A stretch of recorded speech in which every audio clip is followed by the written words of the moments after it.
Good evening, everyone, and welcome to our first legislative session meeting of 2022. It is 6 p.m. I'd like to call the meeting to order. Mr. Petrosky, could you please call the roll? Ms. Daniels. Here. Ms. Green. Sorry, the new word threw me off. Present. Mr. Madsen. Here. Mr. Majors. Here. Ms. Rawls. Here. Mr. Rodriguez. Present. Ms. Bowers. Present. Thank you. Before we formally jump into our agenda, I did have a few housekeeping notes. In an effort to make our council meetings and council chambers a little bit more inclusive, we've added a few elements to our meeting space.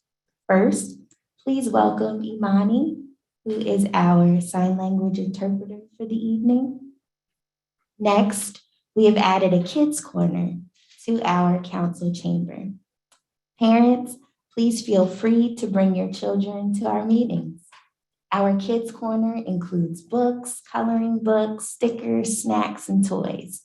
A special thank you to the Dauphin County Library for donating books, Mrs. Deborah Hevitz, author of the Where I Live book series, the Bureau of Fire and the Bureau of Police for donating coloring books, crayons, and stickers, the Department of Public Works for the teddy bears and sign, the Dauphin County Commissioners for donating coloring books, and Councilman Ralph Rodriguez for donating toys.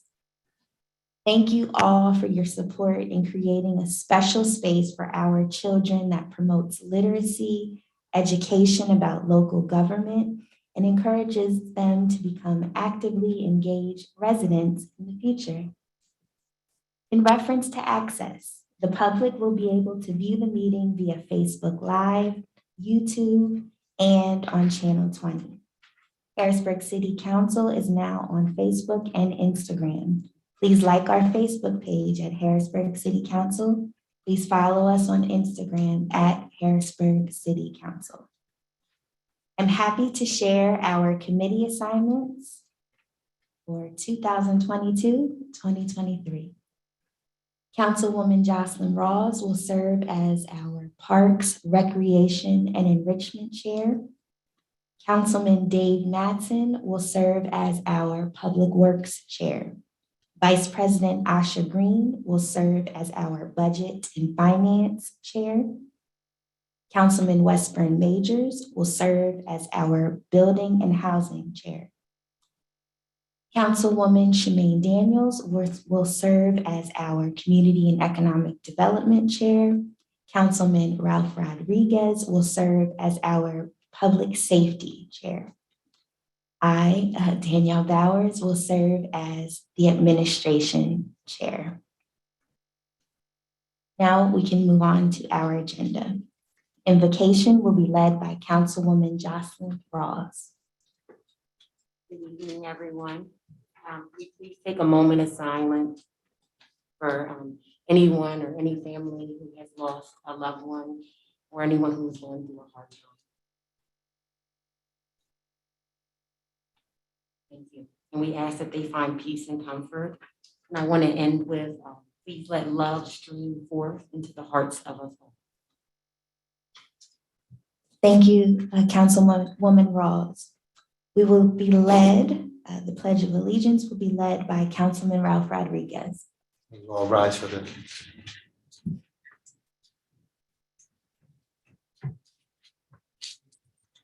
Flag of the United States of America and to the republic for which it stands, one nation, indivisible, with liberty and justice for all.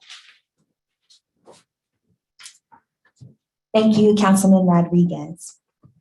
At this time, our communications this evening will come from the administration in the form of a presentation of the proposed amended 2022 budget for the city of Harrisburg.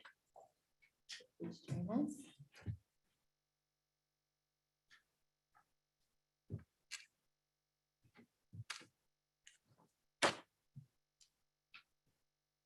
Council President, would you mind if I took a second to ask our department heads that are here in the house to introduce themselves? I do not mind at all. In fact, I'm sure we would all love that. If they could please come to the mic and introduce themselves, that would be wonderful. Okay, if everybody could come up to the mic and introduce themselves.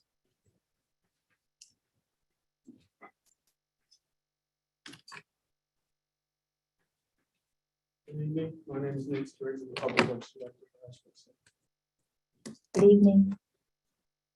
Good evening, everyone. I'm Denise Hill. I'm the interim director for the Department of Building and Housing Development. Thank you.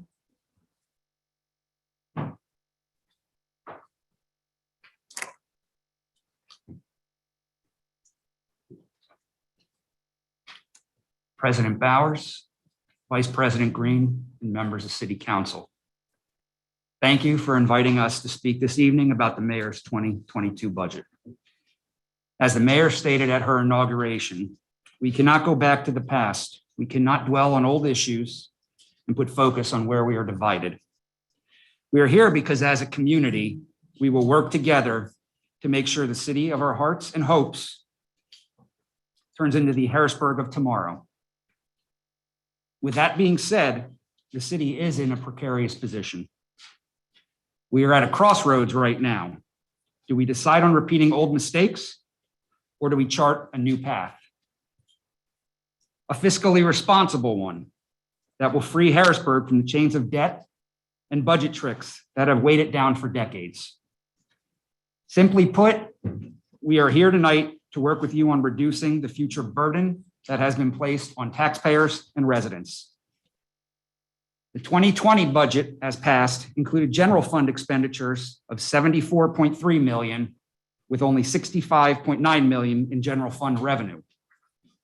With an even more frightening 2021 budget as passed, the same budget we currently sit with today, having general fund expenditures of $79.2 million, with only $64.3 million in general fund revenue.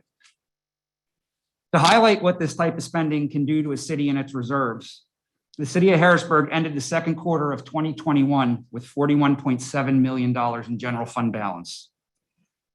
By the time Mayor Wanda Williams took office, that cash balance was down to $27 million, and even lower today at around $22.5 million. Moving out of the pandemic in 2022, the city of Harrisburg must do everything in its power to eliminate that deficit, pay down debt, and prime our city for the future it deserves.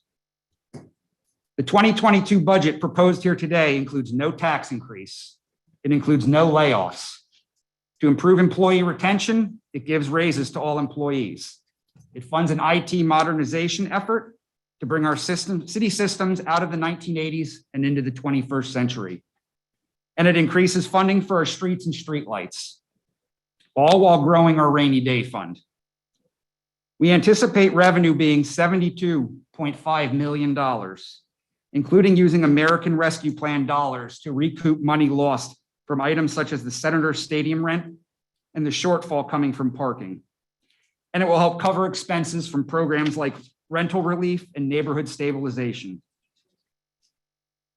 In a reversal of trends, we are budgeting almost $10 million less in expenditures, $69.9 million, giving the city a budget surplus totaling $2.6 million that can be deployed at a later time to address issues or further pay down debt. Additionally, I would like to draw your attention to an issue that could turn into a major problem within the next 24 months without addressing it. The businesses and citizens of Harrisburg must turn their attention to paying delinquent trash bills. Currently, the Neighborhood Service Fund is dealing with approximately $12 million in delinquent trash accounts and only $6 million in fund balance. To help stem the deficit problem, we've taken an actual 2021 $2.9 million budget deficit down to just $284,000. If City Council fails to act on a revenue enhancement ordinance, such as annual billing, major disruptions will come to both Public Works and Parks and Recreation due to shrinking fund balance and the deficit caused by these delinquent accounts. We're asking City Council to work with the administration, the city treasurer, and city controller to address the issue in the next month or two before it becomes too late. Luckily, not everything is bad. In order to have a more transparent budget process, we're going to be working with City Council on a clean supplementary budget that will cover the majority of the American Rescue Plan dollars. Within this budget, the city of Harrisburg is looking to do things like fund a brand new health bureau focused on providing services to our most vulnerable residents, put additional police officers, community service aides, and firefighters out on the street to protect us, and ensure our sanitation workers can fully cover the city, Steelton, Pembroke, and Paxtang's needs. And lastly, look at ways to improve and enhance our parks. As for an overall plan, we are happy to announce that the mayor and city council are going to have 5 listening sessions around the city to listen to the wants and needs of its residents in the coming months. This is a difficult budget. It's a budget of shared sacrifice across city departments. It's a budget that makes some tough decisions to begin to tackle our remaining fiscal challenges. It's a budget that will help us transition from COVID and the past of shell game budget tricks to a cleaner and easier to understand budget that invests in our future. It's a budget that lives within our means in order to make the city of our hearts and hopes into the Harrisburg of tomorrow. Thank you. And I'm going to now introduce Marita Kelly and Brian McCutcheon to go through a bit of a PowerPoint to just give you a little bit of visualization. Good evening, everyone. Welcome back, former city, the older city council members. Welcome new members, Councilwoman Rawls and Councilman Rodriguez. Appreciate the opportunity to be here to make an effort to provide a meaningful presentation. Again, I'm Brian McCutcheon, Accounting Manager, City of Harrisburg, stepping in the budget manager capacity in this sense. I have a brief PowerPoint to present here. I'd first like to acknowledge both Dan and Marita for their input and assistance in crafting this. Also would like to acknowledge the City Controller's Office, specifically with Chief Deputy Bill Lineberger, who worked with me on reviewing revenue for the general fund and coming up with a reasonable basis. Appreciate the input from his office. Also want to acknowledge Hillary Green, city's procurement and compliance manager, for packaging what we're presenting today.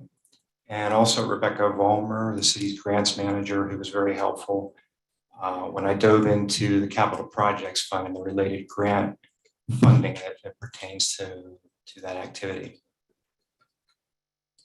With that, I'd like to start with an overview of the funds. Again, I'm coming at this from more of an accounting person's perspective, and I thought an overview would be good of the funds. City's main fund, as you know, is the general fund, a governmental fund of the city, along with other related special funds that we have presented again consistently with prior years, the special funds. Those funds are consolidated actually within the city's audited financial statements as being part of the general fund. They include various functions of the city, including public works, public safety. There's 2 separate funds for fire and police, parks and recreation, and there's a few smaller funds too that pertain to the HBG TV fund and the events fund. Also, other governmental funds that make up those funds include the debt service fund, the capital projects fund, special revenue funds. We have 2 main ones, including the state liquid fuels tax fund and the host municipalities fees fund. Lastly, we have the 2 proprietary funds, the neighborhood services fund and the Harrisburg Senators Fund. Next slide. This next slide is a summarized version of what's in the proposed document at a more detailed level, but it just shows in brief the total resources and the appropriation of those resources. The larger funds are shown on the slide: the general fund, neighborhood services, capital projects, and debt service. As we moved into this budget preparation process and as part of our revenue analysis, that was a good starting point. In other words, to take a look at what is good, sustainable, feasible revenue that's recurring on a consistent basis. That would be a good place to start as to build around to produce a meaningful and reasonable budget. And I think that there's an opportunity now to implement that from the start here and to even carry it forward into future years as we continue to prepare the city's operating budget. The idea here is to come up with through the analysis of our consistent revenue, we determined that $68 million is a good starting point for what we believe is a sustainable, consistent revenue. To give you a sense of that, prior to the pandemic in 2020 and 2019, the city during a somewhat normal, pure revenue year generated $68.8 million in revenue. That focus is a better way to look at what is sustainable as far as you can build your budget and your expenses off of that. In previous years, we've had higher budgets on the revenue side, which were in the 72, the 74, the $76 million range, which is really not realistic whenever you take a look at the prior year analysis and also consider current times as well. So the idea is to produce a more reasonable budget that offers good control, and then you can use that as a tool throughout the year to monitor how your expenses are doing against our revenue. This next slide is a snapshot of what I just said about conveying the notion that really anything currently above $68 million in total revenue is a sense of overinflated revenue, where it's not a good financial indicator of what the revenue should be. And it gives the notion that the city has stronger resources to go forward in crafting budget, whether it's for considerations for personnel or our supplies and services needs, and also our capital expenditures, which are very important to the city's infrastructure. Next slide, please. And this pertains to the cash balance of the general fund. During last year, the cash balance was building and building, mainly to the point of around $35 to $36 million. And it was reduced when in November, the city moved forward with defeasing the stadium improvement bonds and also paying down the forbearance liability we have with the bond insurer. So at the end of 21, we were showing a cash balance of approximately $27 million. Currently, right now, that balance is down to approximately 22.5 million, where we are roughly at the end of January, which takes into account our payrolls and our check runs that have already happened in the month of January.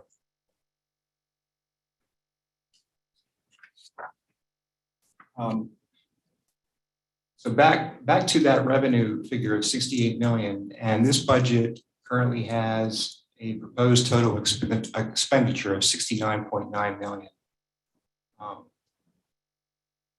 To fund that, we have 72.5 million in total revenue based on our analysis.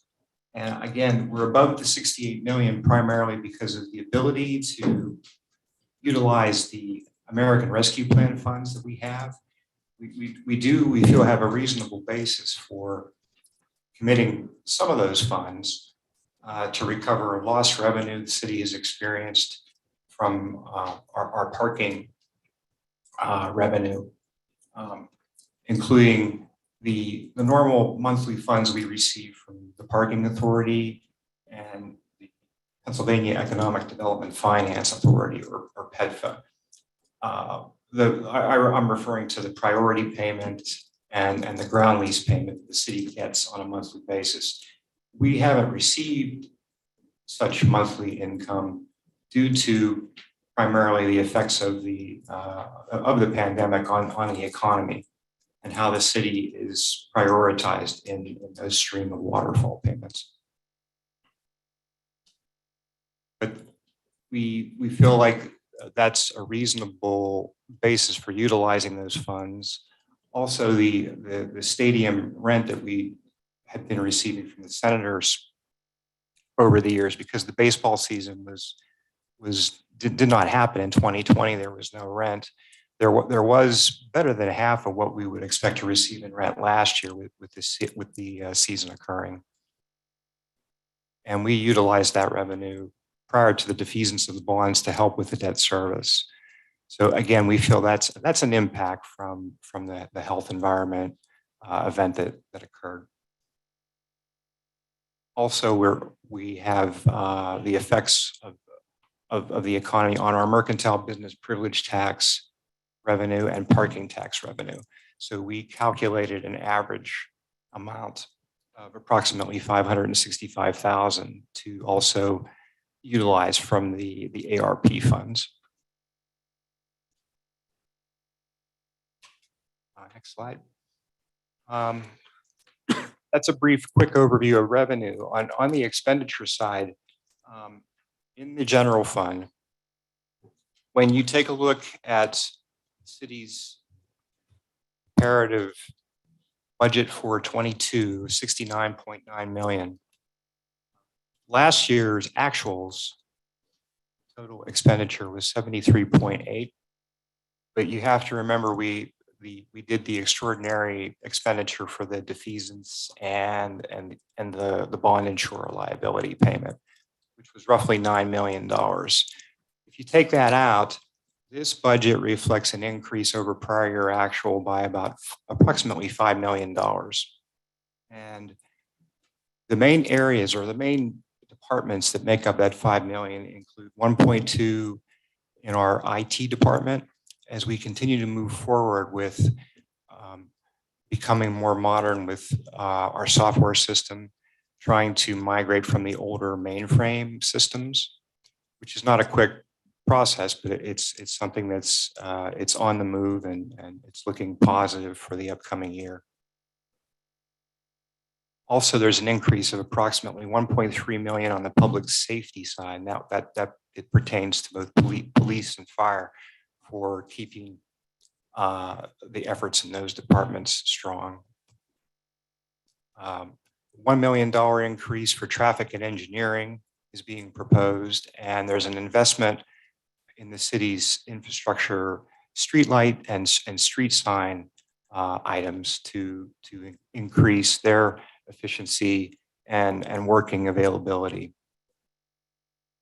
Also, $1 million additional for our vehicle management, again, to keep the fleet running and to provide for the needed services and supplies for maintenance on city vehicles. And lastly, about $600,000 that pertains to parks, recreation, and facilities. Again, that's more aimed at the community to try to increase our parks, our playgrounds, to keep them maintained.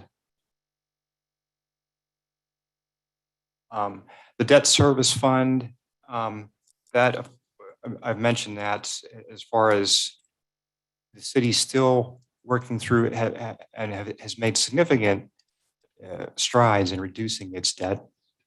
Our debt still includes, there's a Pennsylvania infrastructure bank loan that is streets and roads related. That pertained to the Harrisburg paving project, which has been complete. Also, the old Verizon Commonwealth Tower debt, where bonds were issued by the Redevelopment Authority, the city guarantees that debt, and we have a minimum payment we make every year. It's possible we have to supplement that payment. We've budgeted for that contingency. It's not a given, but it's the debt on those bonds, which is significant. It's close. It's roughly $2 million for the whole year. Includes the monthly rental that comes in from the state. Again, our minimum contribution, which this year is $950,000.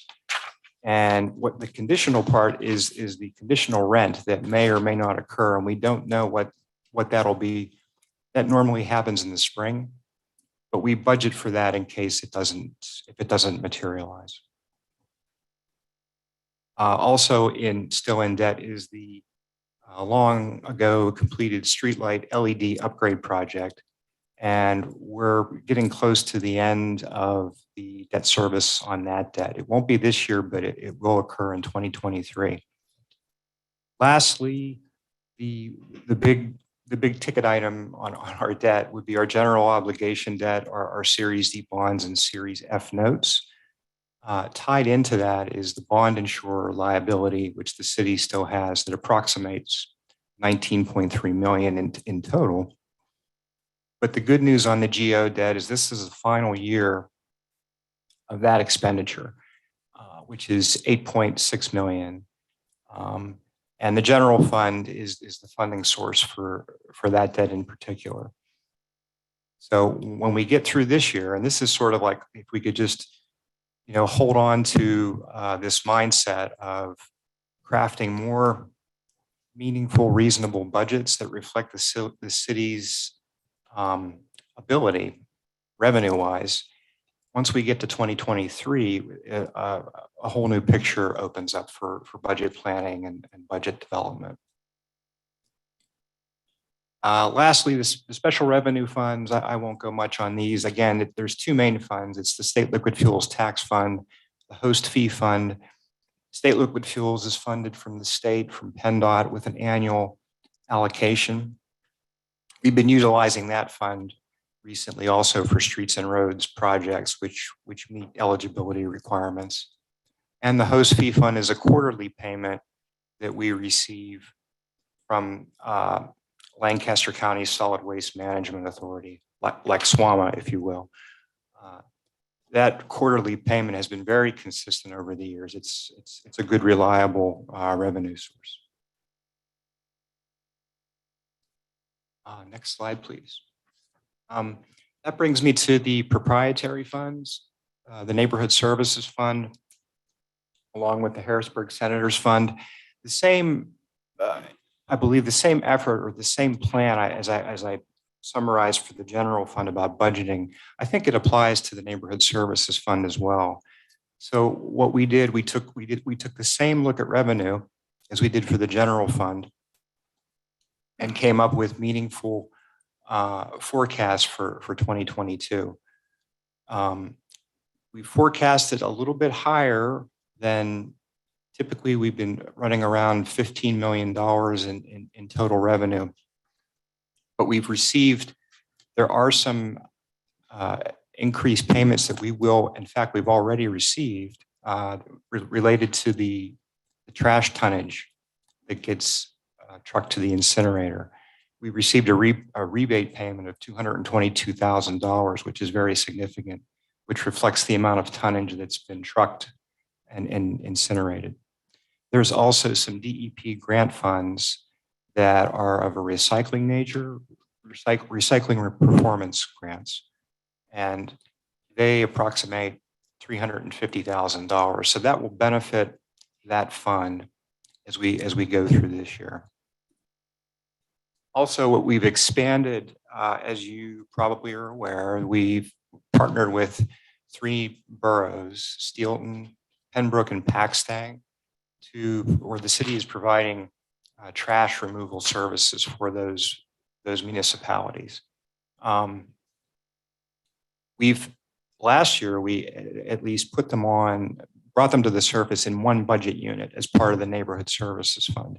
But we felt like that was not clear enough or transparent enough. So what we're proposing is they're still part of the Neighborhood Services Fund, but they each will have their own assigned budget unit, which will include both revenue and expenditures. But in this budget document, proposed budget document we have for you tonight, you'll be able to see the detail of what I just said, meaning that you'll be able to see the actual revenue and actual expenditures for each of the three boroughs. Lastly, on the Harrisburg Senators Fund, again, the good news, we've cleared the decks of the stadium improvement bonds, no longer a liability on the city's books. So now we look to one of the main uses of that fund or purposes is to provide for an availability of funds for capital improvement needs that may arise at the stadium. So we have a budget amount that we believe is reasonable for that. And then also as part of the related park permit document, in addition to what I said about capital improvements, the city is required to establish a capital improvement fund, which is to be envisioned as a deposit. $25,000 is the annual amount. So what we would like to do is establish that on the books. We already have that amount on deposit within the fund, so we thought we would just reflect that with an entry that would show we've implemented that process that's called for in the park permit document. I believe that's the last slide I have for you. So thank you for your time on that.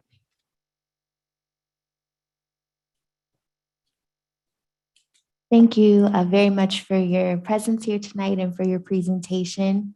We will certainly dive a little deeper into this next week under the leadership of Vice President Green and the Budget and Finance Committee. So thank you again for your initial presentation.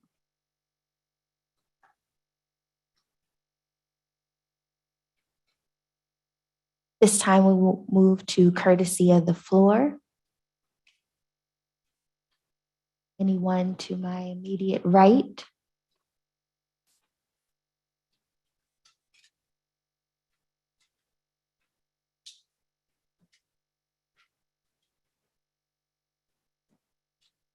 Good evening, City Council and Good evening. the new members, Ralph, Mr. Ross.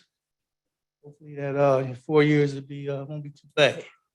Look like y'all assembled a good team, so everybody's gonna be all right. Got some youth up there. I'm used to seeing people as old as I am sitting up there. Got some youth up there. That's a good thing. I'm here this evening to speak on behalf of Nate Spriggs for confirming. Before I left, I actually had a conversation with the former mayor and the former business administrator that I wanted to pass the mantle to Nate Spriggs. Well, that didn't go too well. He wanted somebody else. Again, I didn't want that person to have it, but he did what he wanted to do. He was the mayor. But anyway, he ended up going over here. So I got him anyway. But I already talked to Nate. That Nate come on back home. What people don't realize, Nate worked for the city of Harrisburg for about 20 years prior to him going to Susquehanna. He worked for me as operational manager for Public Works. And then he had the opportunity to go to Susquehanna. So some of his skill sets. Nate started as a custodian at the sewer plant down off Cameron Street. Started out as a custodian. You look at him now, Public Works director. Commend him. Grew up out there on South Side Harrisburg, out there in Home Manor. And again, very, very, very proud of him. Then he left there and went to traffic engineer. Nate Spriggs is a master electrician. He knows where all the streets lights at, stop signs, traffic signals, he did all that. So what I'm trying to tell you is we got somebody in this position that knows the city of Harrisburg, okay? We have a gentleman right now making the signs, and that's all he does. Well, we used to have that in-house. We used to have cross-training. Everybody in the traffic engineer shop knew how to make signs. All that fell by the wayside. We need to make sure that we bring all this back. Other thing the business administrator did, he broke up the org chart. They separated the org chart. Traffic engineer used to be under public works. City engineering used to be under public works. Park maintenance used to be under public works. They broke all that up. All that stuff goes hand in hand. We need to bring that back because it makes practical sense. Okay, again, like I said, gentleman that you got in the seat right now, you won't regret it. Not only that, he's educated, got 2 master's degrees. Got the experience out there, Susquehanna, was the public works director. Okay, y'all seen the snow removal. I ain't gonna say no more about that. Y'all seen that. You ain't with a whole lot of snow, but you seen what the streets look like. You know, again, you got guys barking, but the union's gonna bark. Because a lot of times what happens is people want to do what they want to do. But when you're down there in the leadership role, it's not no popularity contest. You out there to do a job. His job is to make sure that the taxpayers is getting their money's worth. And his job is to make sure that these employees are doing what they're supposed to do. Like I said, everybody ain't gonna like you, not when you're in a leadership role. Some of the people sitting in there, they know what I'm talking about, but they've been leaders before. Like I said, City Council, again, you won't be disappointed. Thank you for your time. Thank you. Anyone else to my immediate right? Anyone in the middle?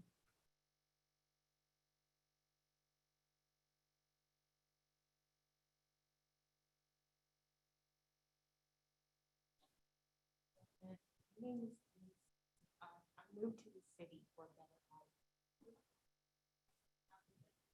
life. My name is Denise Scott. I moved to the city for a better life.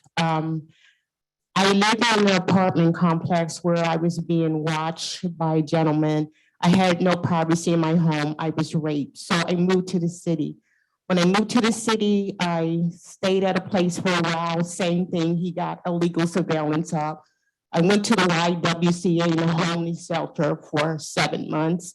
They got me a place in Florida, and now my house is under surveillance. I live like a prisoner in my home. I don't feel like I'm free.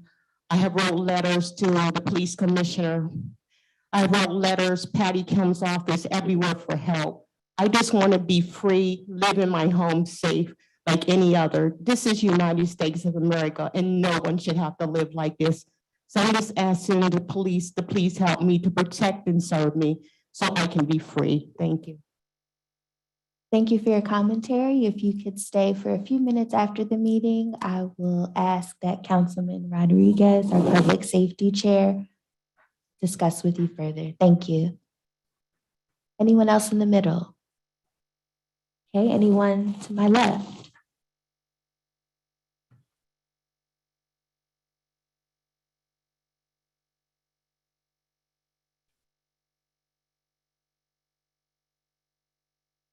Good evening, everybody. My name is Joshua Barker. I was just encouraged to come and speak for a few seconds about some stuff going on in the neighborhood. I live in the Uptown section, and there's been some continuous shootings in the area. You know, I did contact Mr. Madsen, and I did speak to Mr. Rodriguez about the matter.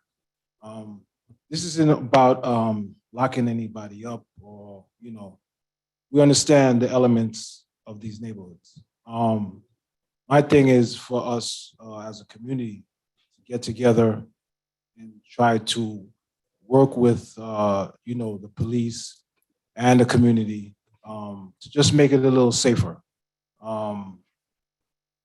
I was in a section of my house and I did see a bullet hole in my one of my rooms, not too far from under my daughter's window. So, you know, this is just an effort to put on record that I think, you know, with the new administration and everything, how we can, as a community, work with police, not to lock people up, but give an alternative to some of the things going on in the streets.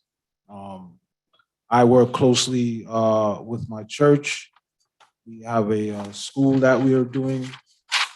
I am a contractor. I have a program that I give youth jobs in the summer to learn contracting. These are some of the things that we want to explore and expand on. So I'm just reaching out and seeing how we can, build some kind of bridge to alternatives for some of these kids on the streets. So, I just want to put on record and, see if we can work with somebody to get some of these things done. Thank you.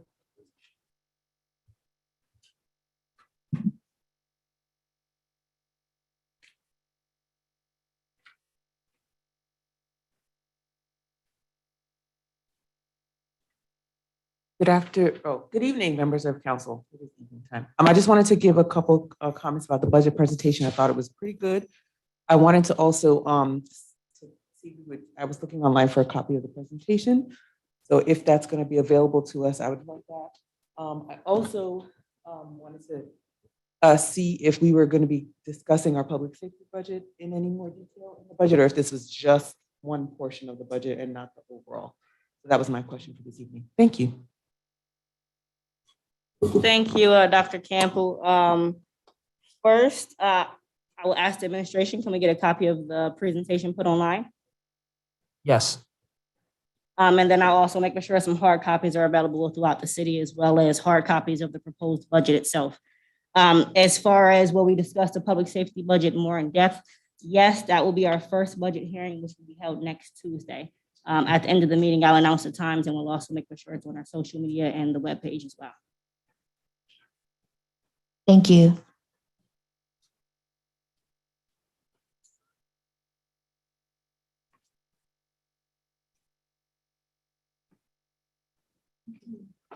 Good evening, council members, and my name is Laura Harding, 2246 North 3rd Street, Harrisburg.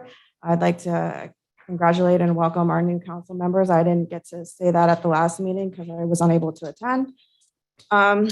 First, I would like to speak in support of Dan Hartman for business administrator. That's on the agenda. I've known Dan for a really long time.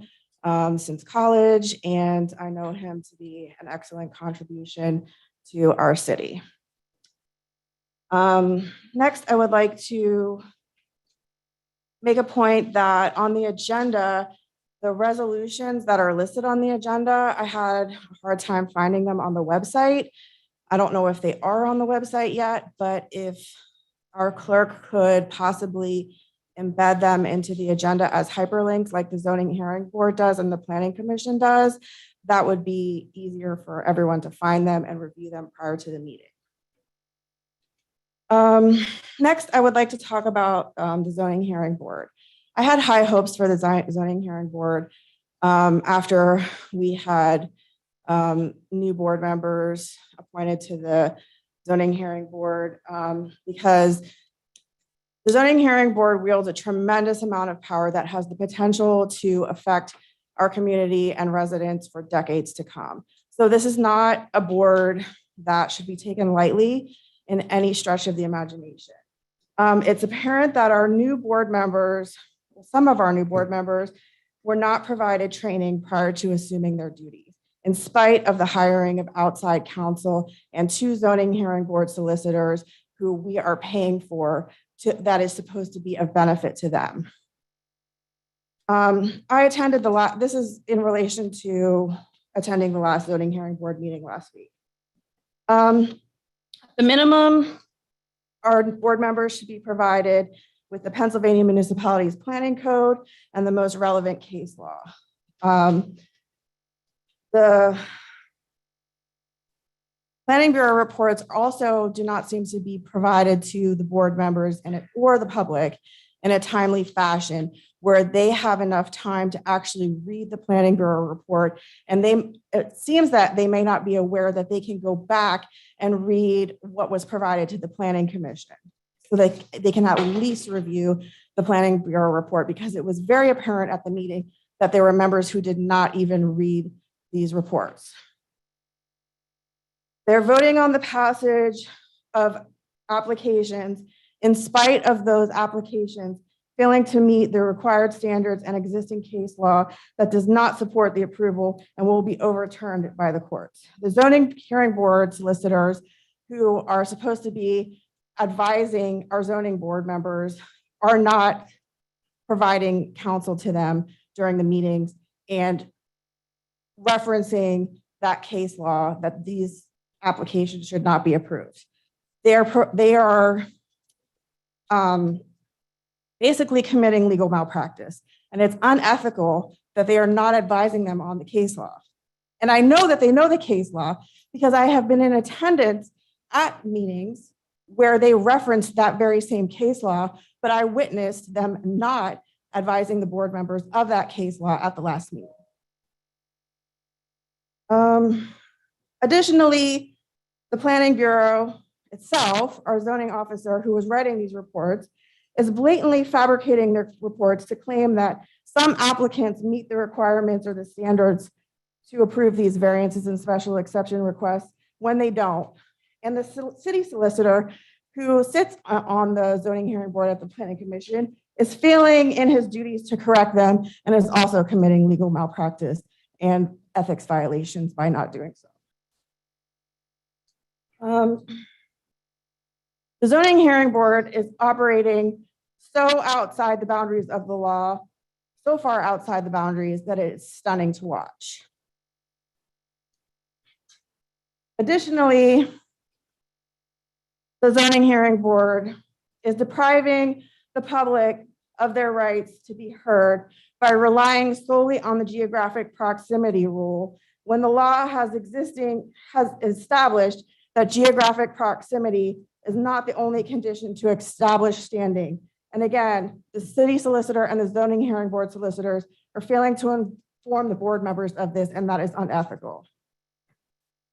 Lastly, I would like to see our city council hire their own solicitor to advise the city council instead of relying on the mayor's administration solicitor in such a fashion that the zoning hearing board does. But it should also be noted that we have new zoning hearing board members now, and they are allowed to choose their own solicitor, and the current zoning hearing board solicitor was selected by the last board. So I think that they should be aware of the fact that they are allowed to choose their own. Thank you. Thank you. Is there any other commentary for courtesy of the floor? Seeing none, we will move to approval of minutes. We have none this evening as this is our first meeting. Reports of committees, we have none. Ordinances for first reading. Mr. Petrowski, could you please read Bill 1 of 2022 into the record?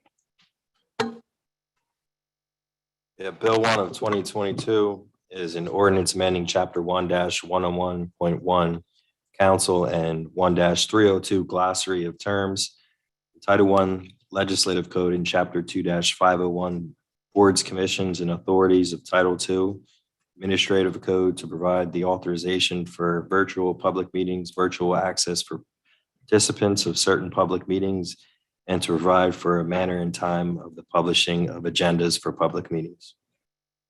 Thank you. Bill 1 of 2022 will be placed in the Administration Committee. Can you please read Bill 2 of 2022 into the record? Bill 2 of 2022 is an ordinance establishing the amended budget pursuant to Section 11810 of the Third Class City Code for the municipal government of the city of Harrisburg for the year 2022. Thank you. Bill 2 of 2022 will be placed in the Budget and Finance Committee. Can you please read Bill 3 of 2022 into the record? Bill 3 of 2022 is an ordinance amending the codified ordinances of the city of Harrisburg, Title 5 Licensing and Taxation, Part 5 Real Estate Taxes, Chapter 5-501 Property Tax by amending in accordance with Section 11810 of the Third Class City Code for the year 2022, a tax levy on land and improvements, and providing for the distribution distribution of tax levied and assessed, and providing for a tax rebate for the difference between the tax due and attributable to the year 2022, tax levy over tax due and attributable to the year 2006, tax levy for qualifying senior citizens. Thank you. Bill 3 of 2022 will be placed in the Budget and Finance Committee. Ordinances for amendment and ordinance for final passage, we have none. We will now move to resolutions. Mr. Petrosky, could you please read Resolution 1 of 2022, Resolution 2 of 2022, Resolution 3 of 2022, and Resolution 4 of 2022 into the record? Resolution 1 of 2022 is a resolution confirming the appointment of Mr. Daniel A. Hartman to serve as the business administrator for the city of Harrisburg. Resolution 2 of 2022 is a resolution confirming the appointment of Ms. Marita J. Kelly to serve as the Director of Department of Budget and Finance for the city of Harrisburg.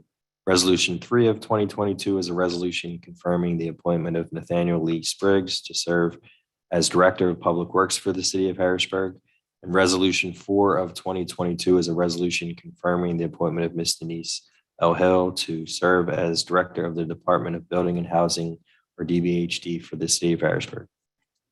Thank you. At this time, I will entertain a motion to suspend the rules for discussion of resolutions 1, 2, 3, and 4 of 2022.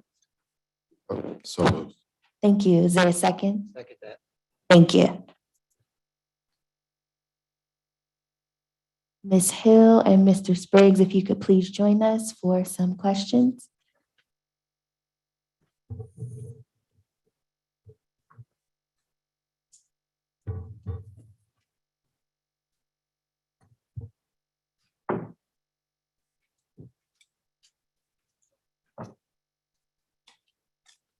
Thank you, everyone, for joining us. If you could please offer a brief introduction. We can start. There's a gray button at the top. Okay, sorry. Can you That's hear me okay. now? My name is Marita J. Kelly. I'm the candidate for the Finance Director for the City of Harrisburg, or Director of Budget and Finance. And I don't think I'm a stranger to anyone in this room. I'm very eager to take on this role. I have been in government finance, I'm afraid to say, for 42 years. Many of you have seen me sit in this room and testified multiple times on behalf of the city in hopes to see the city continue in its great effort to improve its finances and to have that bright, sunny future for fiscal prudence and fiscal management. Thank you. Thank you. My name's Dan Hartman. I'm here today as the candidate for business administrator. I'm a resident of Uptown Harrisburg. I've been involved in a number of things in the city for quite a bit of time. Most recently, prior to acting in this role, I served as executive director of Mayor-elect Williams Transition.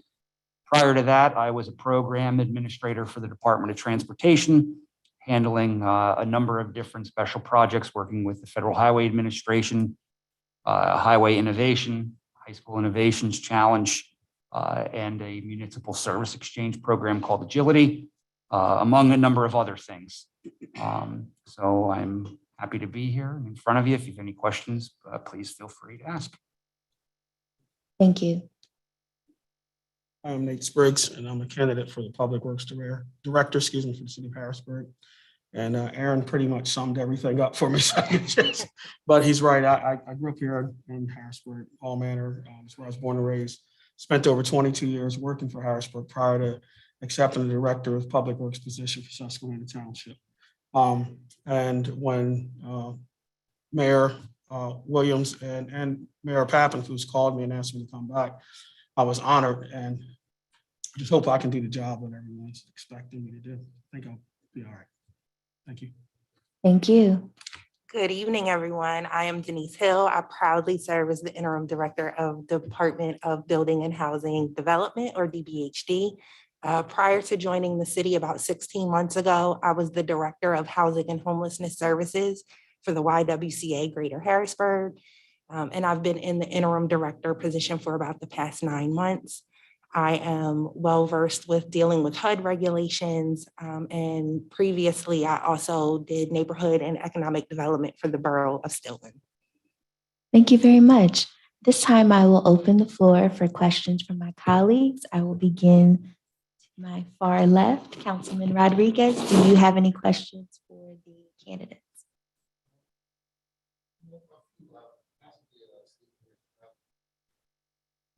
Thank you all for your willingness to serve first and foremost. I know your task ahead of you is no easy one. So from the 7 of us, I definitely appreciate it. I guess I can start from the far right. Ms. Rita, I'm definitely familiar with your work. And when you first took your position at the Department of Transportation, I was born in '83. So I respect your long time of service and what you've done throughout your career.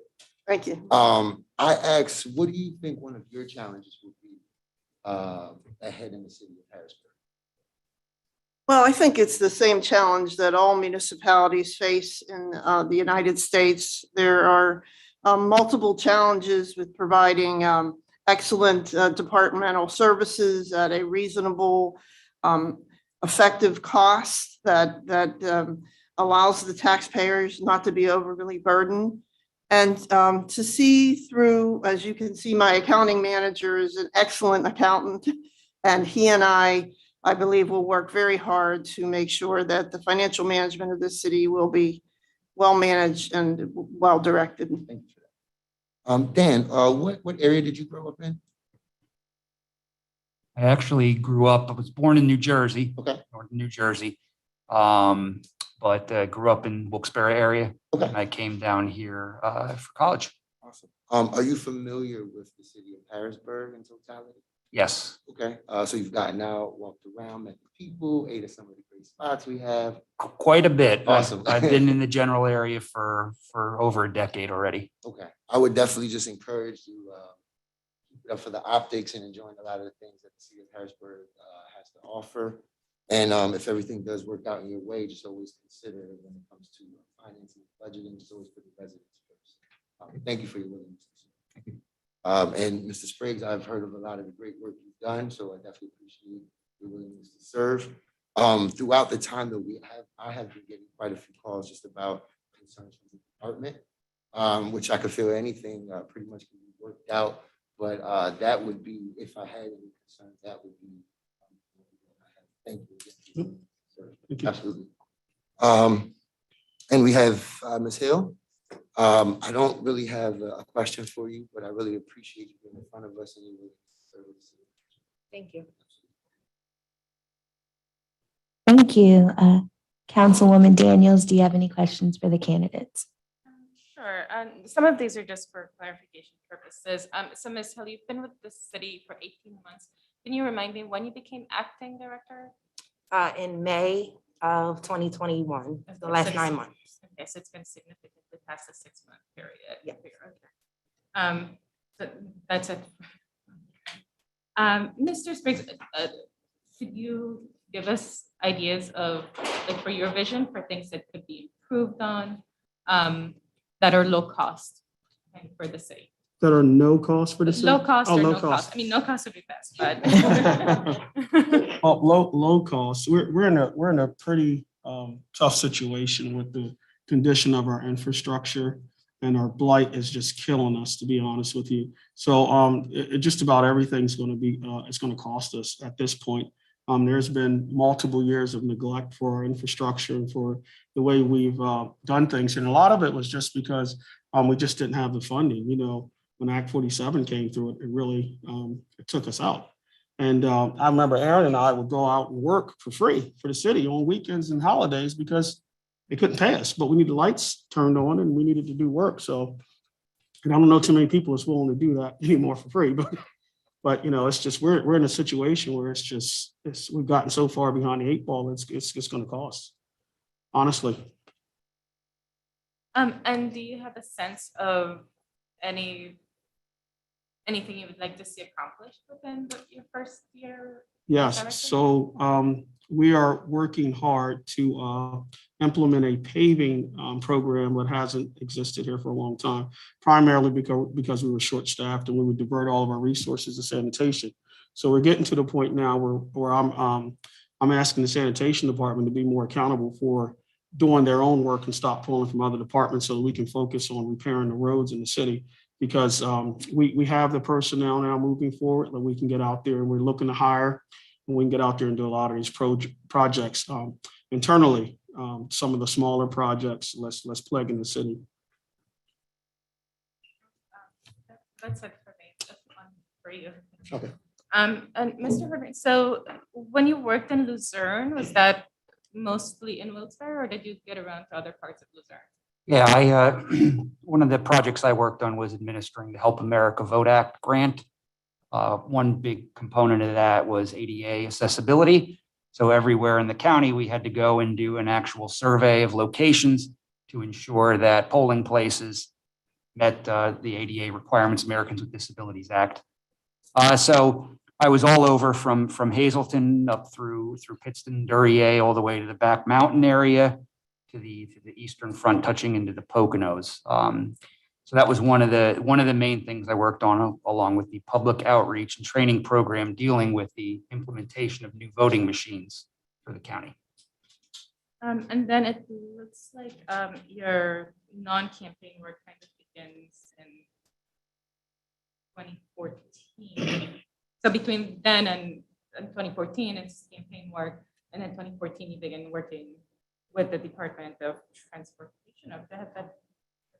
Yes, there's also a little period in there where I was finishing my master's degree. So with the Department of Transportation, how large was the budget that you oversaw, and how many employees did you oversee? I was within the Bureau of Innovations. It's a special project unit within the department. It's a very, very small organization, but we do have oversight and let's just say a reach over the entire department. It's more viewed as the internal consultant area of the Department of Transportation. So direct oversight, there were two employees, but realistically I handled implementation side of programs, projects, and a lot of process improvement projects of dealing with each and every organization within the entire department. So that would range from small divisions of 5 to 10 people to implementation of organizations of multi-thousand employees. And about how large was the budget you had oversight over? The individual budget unit I had, it really depended and ranged on year based off of the projects we were working on. But it was a few $100,000 up to a little bit over $1 million. I think that's it for, and then Ms. Kelly, you've been the coordinator for a long time. So this is more of a personal question. How do you see yourself transitioning from overseeing the city, complying with the court mandates, to now being in this financial director role? Well, as you can see on my resume, I have been a former budget manager for the city of Harrisburg. I realize it was a number of years ago, but my first love has always been the budget office. I spent many years with the city of Houston with their budget office. I've worked multiple budgets within the Commonwealth of Pennsylvania. And of course, so I'm very eager to kind of switch gears and not be the one always looking over somebody's shoulder. This time, I want to be the leader and be able to execute and provide good financial management, quality financial management that can bring maybe new grant monies. We can be more efficient and effective with some of our purchasing practices and so forth. So I think I can easily make that transition, although I have played both roles, as you said, but I think it strengthens my ability because Brian doesn't have to explain anything to me because I inherently know where every single solitary dollar is, and I've known that for the last 10 years. So that helps, I hope.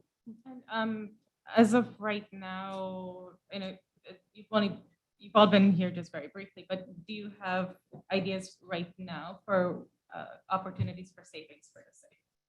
Well, I think Brian pointed out many of those opportunities for savings. I think we obviously have an effort with this budget to be very prudent, to be very cognizant of all expense categories, and to hopefully take advantage of some of the American Recovery Act funding in such a unique way that we'll be able to benefit the city. And right behind that is infrastructure funding. I've told people that this is probably the one and maybe only opportunity that municipalities are going to see this type of money in our lifetime. So hopefully I'm the right person to help manage that, along with my excellent crew that I have with me tonight and some of the other team members who aren't able to join us. So I really am enthusiastic and excited to see how we can utilize these dollars to help Nate get the streets paved and improve trash collection and all the other components of the hard work that Nate has to do under Public Works. Thank you. That's it. Thank you. Thank you. Councilman Majors, any questions for the candidates? Yes, thank you. So I'll just start right in front of me with Ms. Hill. Thank you for your willingness to serve and continue to serve the city in this role. As I'll be taking on building and housing, how do you feel about the complement in the department now? And do you foresee any additional staffing needs for your department? Absolutely. So right now I am staffed at about 77%. I have 10 out of 13 positions filled. Staff retention is one of my biggest focuses. I am mainly losing staff due to better opportunities and better pay. So folks are leaving because they are seeking other opportunities outside of the city. So staff retention is absolutely a major focus. Okay. And then a question for you is in terms of how we're doing in terms of staying on task with our HUD guidelines on everything else. I know we had ran into some issues in the past, but with your help and others, we're trying to reconcile that. Just want to see where we are currently. Absolutely. So our most recent HUD monitoring went very, very well. We had no findings, and we actually had one concern, which was rectified during the monitoring process. So we walked away with great ratings from HUD. We are staying on top. I'm establishing a better relationship with our HUD rep, staying more in contact, and then utilizing our consultant in a more creative and collaborative way, as opposed to having them lead the charge and do the work and being proactive versus reactive. Okay. Thank you. And look forward to you being able to be fully staffed so we can, start moving away from our reliance on consultants and be able to have all of the knowledge that we need in-house. Mr. Spriggs, good to see you again. You've been on the job for a little while now. One of the bigger concerns that we've had is in terms of ensuring that we have enough complement on the sanitation side, especially with us taking on the new, taking on Pakistan and Pembroke. So in terms of your complement, how do you feel about the complement there? The budget didn't get into too much detail about personnel, so I'm just trying to make sure that you have the personnel that you need, or what personnel items are you looking to do to be able to enhance those services so our sanitation needs are taken care of? So in the current budget, there's 7 labor positions that's proposed for hiring. So I think that'll get us where we need, and that'll be brought before you here shortly. Okay, and that'll be enough complement to address all of the on the sanitation side? Yes, because we still have 4 current motor equipment operator positions that has to be filled yet. So that, along with those positions that are already budgeted, that'll definitely get us where we need. We just have to fill those positions. Okay, and so good there, and I look forward to continuing to work with you. Mr. Hartman, I guess along the lines of some of the questioning from Councilwoman Daniels, this is a larger task than a large task in terms of running the day-to-day operations of a city with a $69 million budget. Just want to see how how's the beginning process been for you here? How you're being received by our staff, and what challenges do you believe might be before you? It's been fantastic so far. Primarily the first 4 weeks here I've spent with Marita, Brian, and department heads working on the budget itself. There's been a lot of day-to-day work that I try to get in very early in the morning to get ahead of, whether it's approving of forms, responding to emails, different things like that. It's been fun. Let me say, there's a lot of people that say they come in and it just wears you down, wears you out, and people get tired of it. I could never see that happening because every day you're dabbling with things that are helping people. Whether it's a constituent request that comes in from a member of council that needs help, reaching out to somebody who's a department head here and helping solve those issues. It's just those like small little things like that that make it fun. And through doing that, you get to meet some of the great people that work here. There are a lot of great employees, and it's something that's been said. They are leaving for other opportunities, for better pay, for better balance of work and life. We need to work on improving those things. So one of the things I think that's going to be most challenging, but most rewarding is trying to find what that balance is going to be, and how we can improve that and make this an amazing place to work for everybody. Because you don't ever want to hear, I'm leaving for A, B, C, and D because this place isn't what I want it to be. So that's going to be a primary thing that I think is going to be a focus once we get past this budget. Is how can we build this organization out to make it reflect, I think, the community that we have here, which is an open, fair, and loving place. We need to make City Hall feel the same way. Okay. And then do you envision any organizational changes in terms of how city departments are structured? I know the last business administrator with the administration made significant changes in the 2020 budget. So again, we had a good overview. I know we'll be digging into the weeds here in a couple of weeks, but do you envision any organizational changes? Yes, as the mayor gets adjusted to switching from that chair over there, it's something that she's digging into. She's going to be talking to department heads, bureau directors, and a lot of administration leadership to kind of figure out what those areas are and what those buckets are and how things need to line up. But it is definitely something that she has had many discussions about already. It's just something that she wants to dedicate the right amount of time and effort to. Okay. Make sure it's done right. Okay, thank you. And Ms. Kelly, we spent a lot of time together here over the past 10 years from, the Harrisburg Authority and all the changes with the strong plan and you coming on board. So no questions, but I am glad to see someone who has the fiscal knowledge and background on the city of Harrisburg coming into this role at a very crucial time, and look forward to working with you all on how we can visualize a plan for the budget and especially the rescue plan money. Because as you mentioned, we've all been beating that same drum of this is going to be a once in a lifetime opportunity for our residents and for the city of Harrisburg to utilize these funds in a manner that's going to be fiscally responsible and benefit our community. So thank you for your willingness to serve. No further questions. President Bowers. Thank you. Vice President Green, any questions for the candidates? Thank you, President Bowers. Yes, I do have a couple of questions. I will ask the question and then ask each of you to answer it. So the first question is just, what are some of your departmental goals or your goals in your new position? You can start at either end, volunteers where they may. I'll start. So as I stated, my two of my main focuses are staff retention and then also memorializing processes. So DBHD has been known to have not some of the best practices. So making sure, again, that we are proactive versus reactive, establishing a relationship with HUD, and making sure that we are able to expand the resources available to the citizens of the city. And then the third one is education and awareness. My team and I, we spend a great deal of time during the day referring out to other organizations. So it is imperative to create some type of education and awareness to the community, what resources we do have available, the programs that we can provide, and then making sure that we are linking people because the need is still there in other areas. So making sure we are referring the citizens of the city to the resources that are here in the city. Thank you.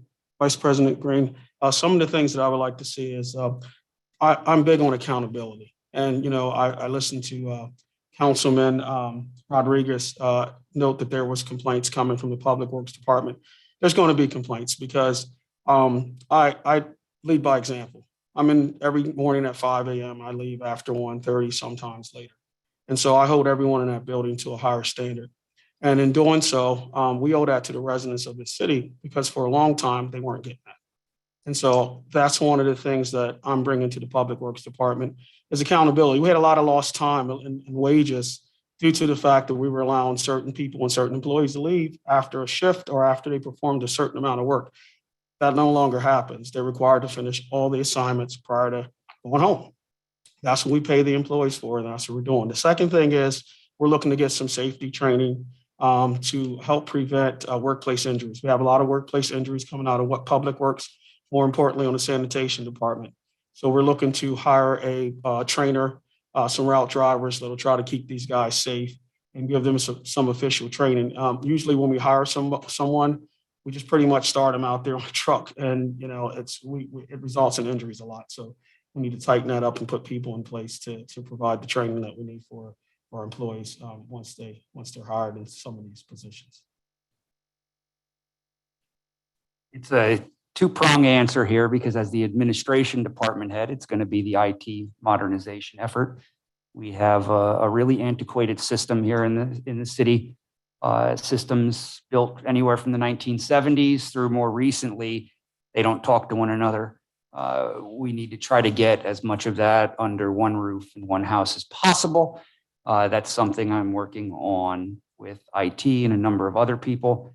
But overall, for the city as a whole, I really think the issue of navigating this year's budget.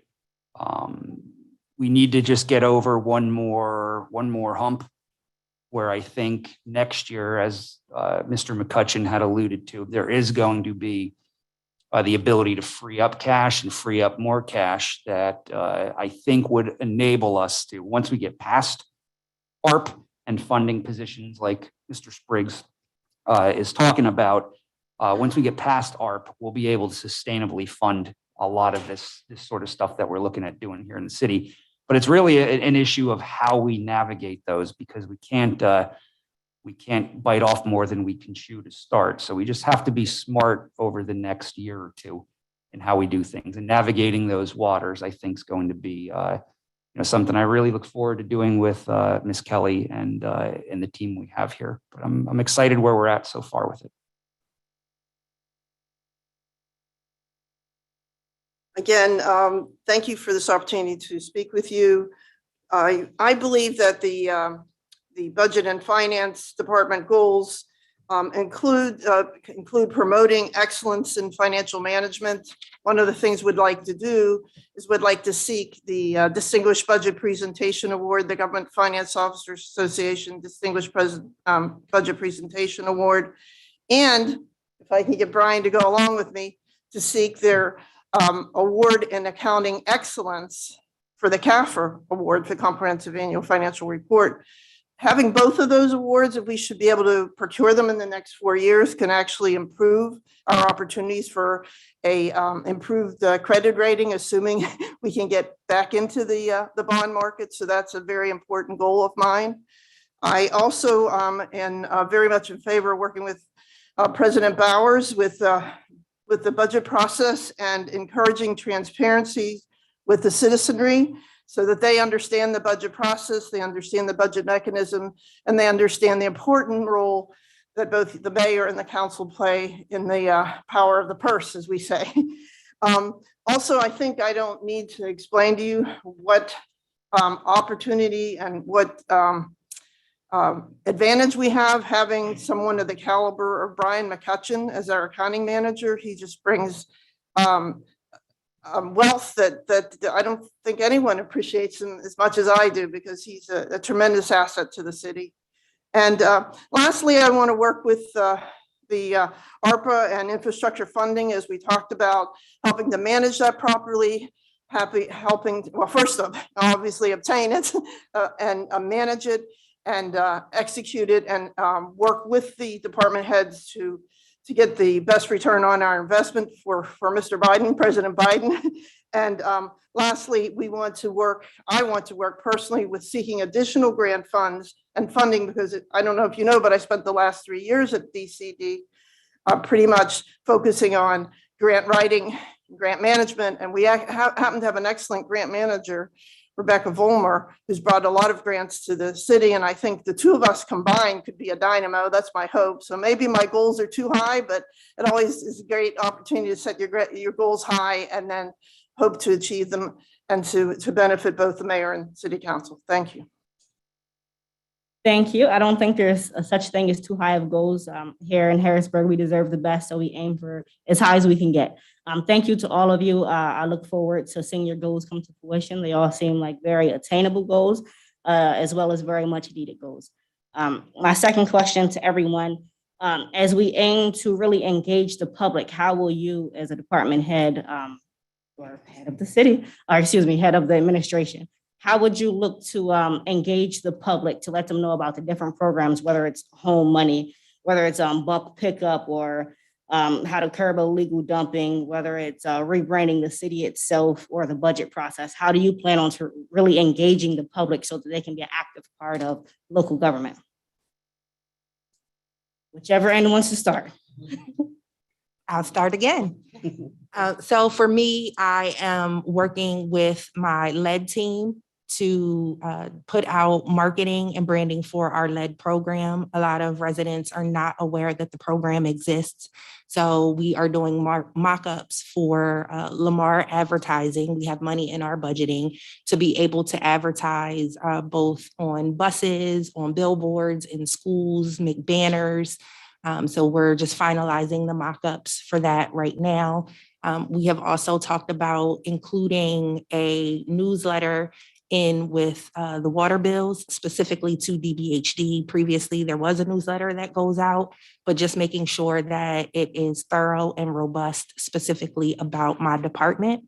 And then I also envision so you want to live in Harrisburg, or so you want to start a business in Harrisburg, you want to buy a home, making sure that advertising is specifically geared towards the needs of the residents.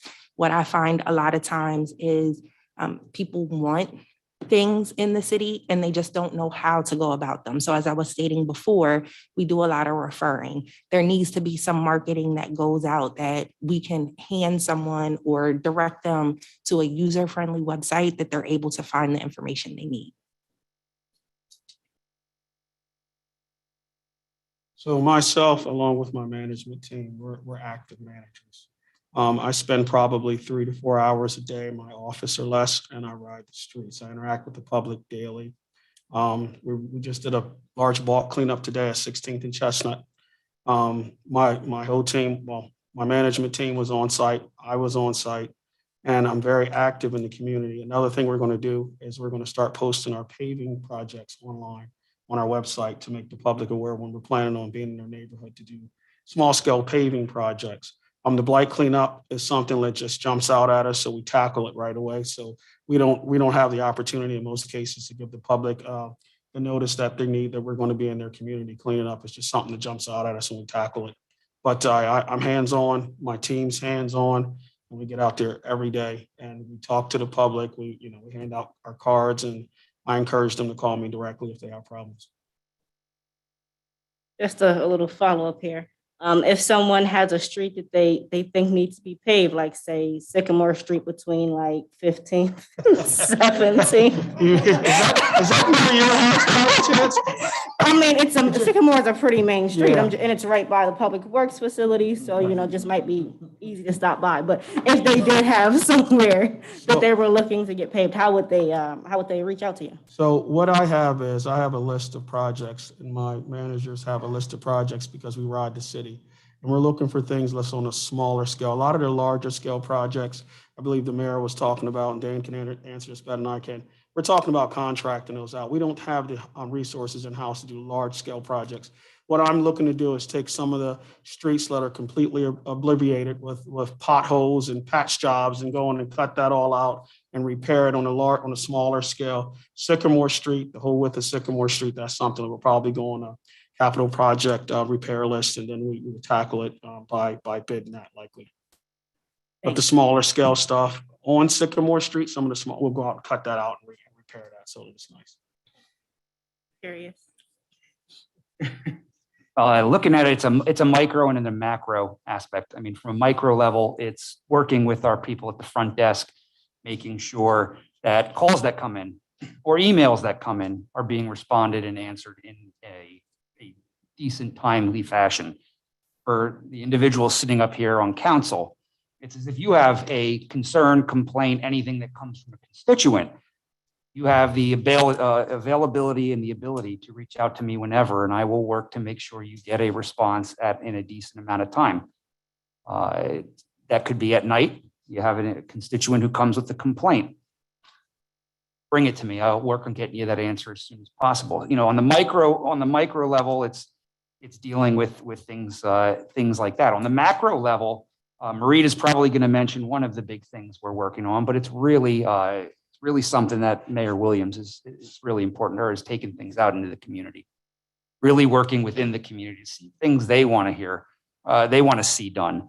What should the city be doing to help them? Not necessarily us sitting from here telling them what they need in all the different neighborhoods, whether it's a park in Uptown, a playground that needs to be fixed on the south side, or if it's something that needs to be done downtown. Work with the business owners, the homeowners, the people that live in those communities and work in those communities to figure out what those sort of things are. We're going to be taking a new approach with things like that. I know in prior administrations, it always hasn't been that way, but the Williams administration is going to be a very, very customer-focused administration. Marita's probably going to talk about one of those efforts as it relates to budgeting in the future, but those are just some of the sort of things. Thank you. Well, thankfully, President Bowers has already talked to me and asked me about budget forums for citizens and anyone really that would feel it would be valuable for them to have input and be able to learn about what can be a complex, complicated process, which normally takes 9 months. But this year we did it in 3. So that's a little bit of a tough hurdle to jump, but we managed. So what I say, months? 3, yeah. 3. Okay, but at any rate, so the forums are scheduled in this order in terms of quarters. That just makes sense to me. So in April, June, September, and December is what our plan is. We will have a budget calendar for you by March 10th. I'll have that sitting in front of you at the council member at or near March 10th. I don't know if many of you know this, but I spent 25 years teaching the one-day continuing education course to individuals like yourself and members of municipal governments, budgeting courses, not only budgeting, accounting, capital budgeting, and several other financial management courses. So I think I'm not trying to brag, but I think I come well-versed to help other individuals as we migrate through this process. And I really hope that that this will add value to the citizens and certainly everyone who pays taxes to the community. It's very important that they know that their taxes are being well managed, well spent, and well executed. So if you have any other questions, I'd be happy to answer them. Thank you. I think that's all that I have. I'll pass it on. Okay, thank you. Councilman Mattson, any questions for the candidates? Thank you, President Bowers. I will start with Ms. Kelly. So I'll have to be blunt here for a second. Mr. Hartman's presentation, the administration's presentation of the budget made me a little angry, not a little, very angry, because it seems like the previous administration used a lot of smoke and mirrors in the budget. Certainly the budget that was presented to us that we had voted on was not the budget I thought we had voted for. So I know we can get into this next week a little bit, but I know as our Act 47 coordinator for a few years, is this something that you saw that maybe you couldn't say given your role that the previous administration was indulging in? A lot of sort of tricks like this that you caught or saw and maybe just wasn't spilled out to the public? It seems as if this started a lot once they were sort of out of the Act 40 or out of the receivership oversight?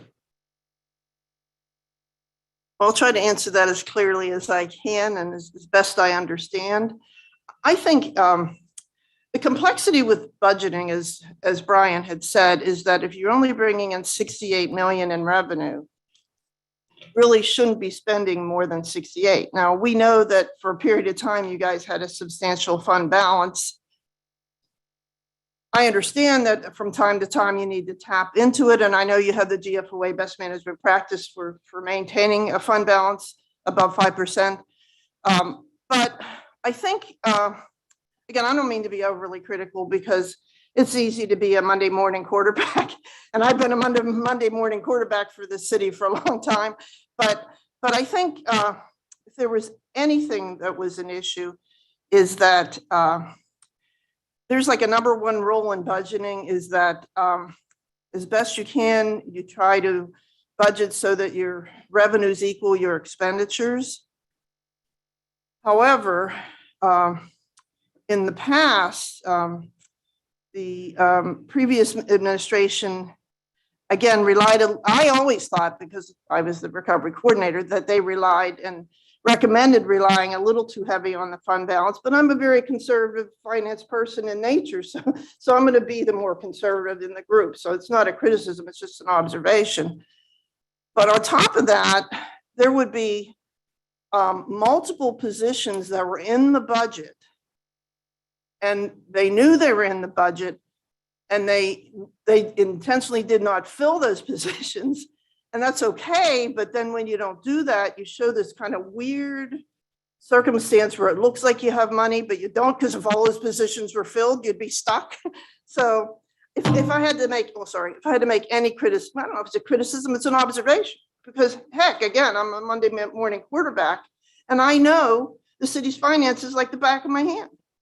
But the reality is, I think people try to do the best they can with the knowledge they have during the period that they're in it, that's their administration. So I don't mean to be overly critical. That's just kind of my viewpoint, like as if I was teaching that budget class to just the general population. I'm making the same comment to you. If that's not being condescending or anything, I'm just trying to explain that, you know, a balanced budget is the key. And it's not always easy to achieve in a city this size with all the complexities and the demands. And you have one of the most aged infrastructures in the United States, other than Boston and Philly. Your city is one of the oldest cities in the United States. So of course you're going to have aged. When I was the budget manager in 1987, Stephen Reed had to replace wooden water lines in front of this building for the tune of like several tens of millions of dollars, maybe even more than that. So that's just saying you just have such a unique infrastructure that it's a battle constantly. You can ask Nate this, he knows far better than I know. I also was a municipal manager in Marysville, just a little stone's throw up the road here. And it's tough. You know, you have combined sewer overflows. I have 3, you have 50. You know, I mean, I ran a sewer plant. He runs a sewer. I mean, he would have if we still owned the sewer plant. Capital Region Water owns it. So managing cities is not for the faint of heart. You have to be very, very dedicated. And I hope I answered your question appropriately. But if you want me to clarify anything, I'd be happy to. Yeah. So I guess just for my benefit is the previous budget that council approved with the previous administration, prior year, 2021. What I hear from your comments, basically they were doing the best they can with the resources that they had, and given the moment and the pandemic, I can certainly be very sympathetic to that. But it sort of seems like in the presentation that they knew better and did not act accordingly. And I don't want to say misled council, but I kind of feel a little misled. And were we misled, or? I just think that it's not an easy process to explain. It's not even an easy process to understand the whole balanced budget concept. Everybody says, oh, cash carryover is part of balanced budget. No, it's not, because cash carryover is your cash. So if you're spending money on the balance sheet, that means less money you'll have in the future. And that's a difficult concept for everybody in this community, I could say there's 50 communities that we're looking at right around us that do the same thing. It's just because it seems to make sense. But in fact, the concept of the Commonwealth law of a balanced budget is revenues equal expenditures. And that's not always an easy task to get that executed and be able to still produce the level of service, the service level that you'd like. Okay. And I'll just leave with one last comment because several of us during that budget process expressed concerns largely because I don't know if it was the ICA formally, but a member from the ICA had sent a notice to council saying, you know, you really ought to look at, there's some error or some concerns here. We brought that up and largely it was brushed aside by the previous administration. But given council's ability to really address budgets, given how this is all set up where we have a month and we have a few hearings to sort of address it and dig in, I didn't feel comfortable necessarily voting for it, but because of the rules, it would have reset to the previous year's budget. And I thought we got some pretty important concessions from the administration. But I guess it's just, I just wanted clarity to really sort of understand if what we approved and just how, I don't know, if what was their intentions at the end of the day? Was it to mislead us or ultimately was it they were just doing the best they could and it was just an overwhelming moment? Let's hope it was the latter. And I'll just leave it at that, but I just, from that presentation, I felt a little misled and that made me angry. Not by you, obviously, but just by the previous administration. Well, one point we didn't discuss, excuse me for interrupting you, if I could just indulge for just a second, is we didn't discuss the audits. I mean, one of the things the ICA brought up were those multiple findings in the audits. And thankfully, those have been significantly reduced and this year reduced further, but it's very unusual for a city to have more than 3. And this city has had more than that. Now, of course, some of it had to do with your single audit, so we don't need to belabor that point. But I do think that we're on the right track to seek next year for like maybe 3 and maybe the year after, no audit findings. So that's our goal. We'll try our very best. It's not an easy task. There's a lot of moving parts. There's a lot of moving people, in and out of the administration. That's usually one of your challenges is you have good people, they don't stay long, they leave, then you have new people come in, they got to be trained. So let's hope that with your guidance and certainly the administration's guidance, we'll have good budget processes, good budget practices, and excellent audits that are clean and ones that we can feel at ease with. Very good. Thank you for that. And Mr. Hartman, is there anything you'd like to add to Ms. Kelly's points there? Do you feel that council was misled in the last budget? No, it's all listed in there. It's just you have to see how the shell game of where the numbers line up to be able to physically see where the moves are being made. So they did what they were allowed to do. They can do it. Is it a best practice? No. Should you be doing it? Maybe once, 2 years in a row. You're getting on a little bit of the fringe there. We couldn't do it this year because if we did it this year, that $22.5 million we're sitting on right now would be gone. And you would potentially be looking at receivership or something else in the matter of a few years if you do not get a handle of those sort of things. We'll assume that they were just doing the best they could with the resources that they had and they had the city's best intentions. That'll help me sleep at night. And then to follow up, Mr. Hartman, is there any other things you're finding as you're onboarding here and onboarding staff that council should be aware of that are looming concerns? As I mentioned, the trash billing is something that you're going to really have to give a look at. That's been a component of this that we've had to look at while doing the budget.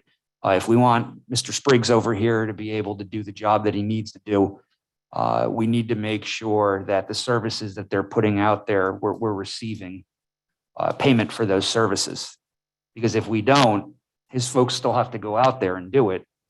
It's going to start biting into other services and things that he needs to do. So we really need to work together collaboratively to find what that balance is, dealing with neighborhood services and bill collection because we do have big plans and good things that we want to do together. But if that money's not there in that fund, in the matter of years, he's going to have to be looking at making really tough decisions that it's not, hey, what big, bold things do you want to do? It's, hey, what necessary things can we get away with not doing? So it's really right now, we're at a point now where we can address these things and comfortably handle things and not affect anything. But it's not a can you could kick down the road much longer. So it's going to be, tough decisions and tough votes. This budget does represent some of those things, but we're able to stem a lot of potential issues that could pop up and could affect services by doing this sort of stuff. So, we look forward to talking with everybody in the sessions next week, get a little bit further explanation about it. Marita and her team are working on the position listings.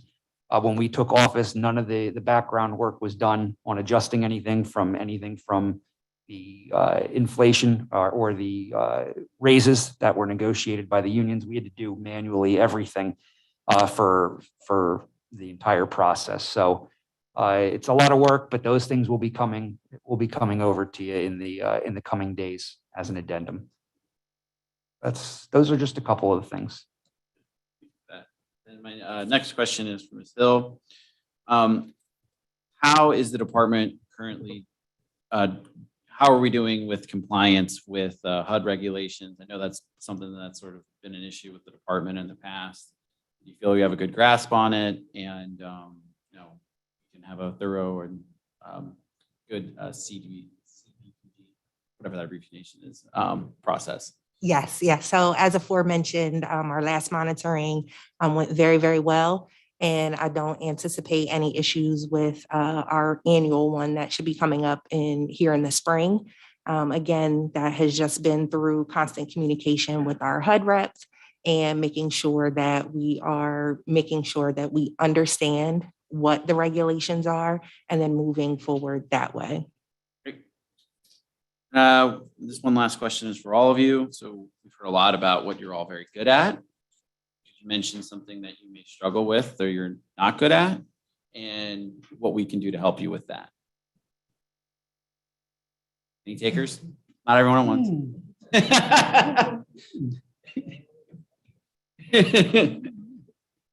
Getting home to my wife at a decent hour.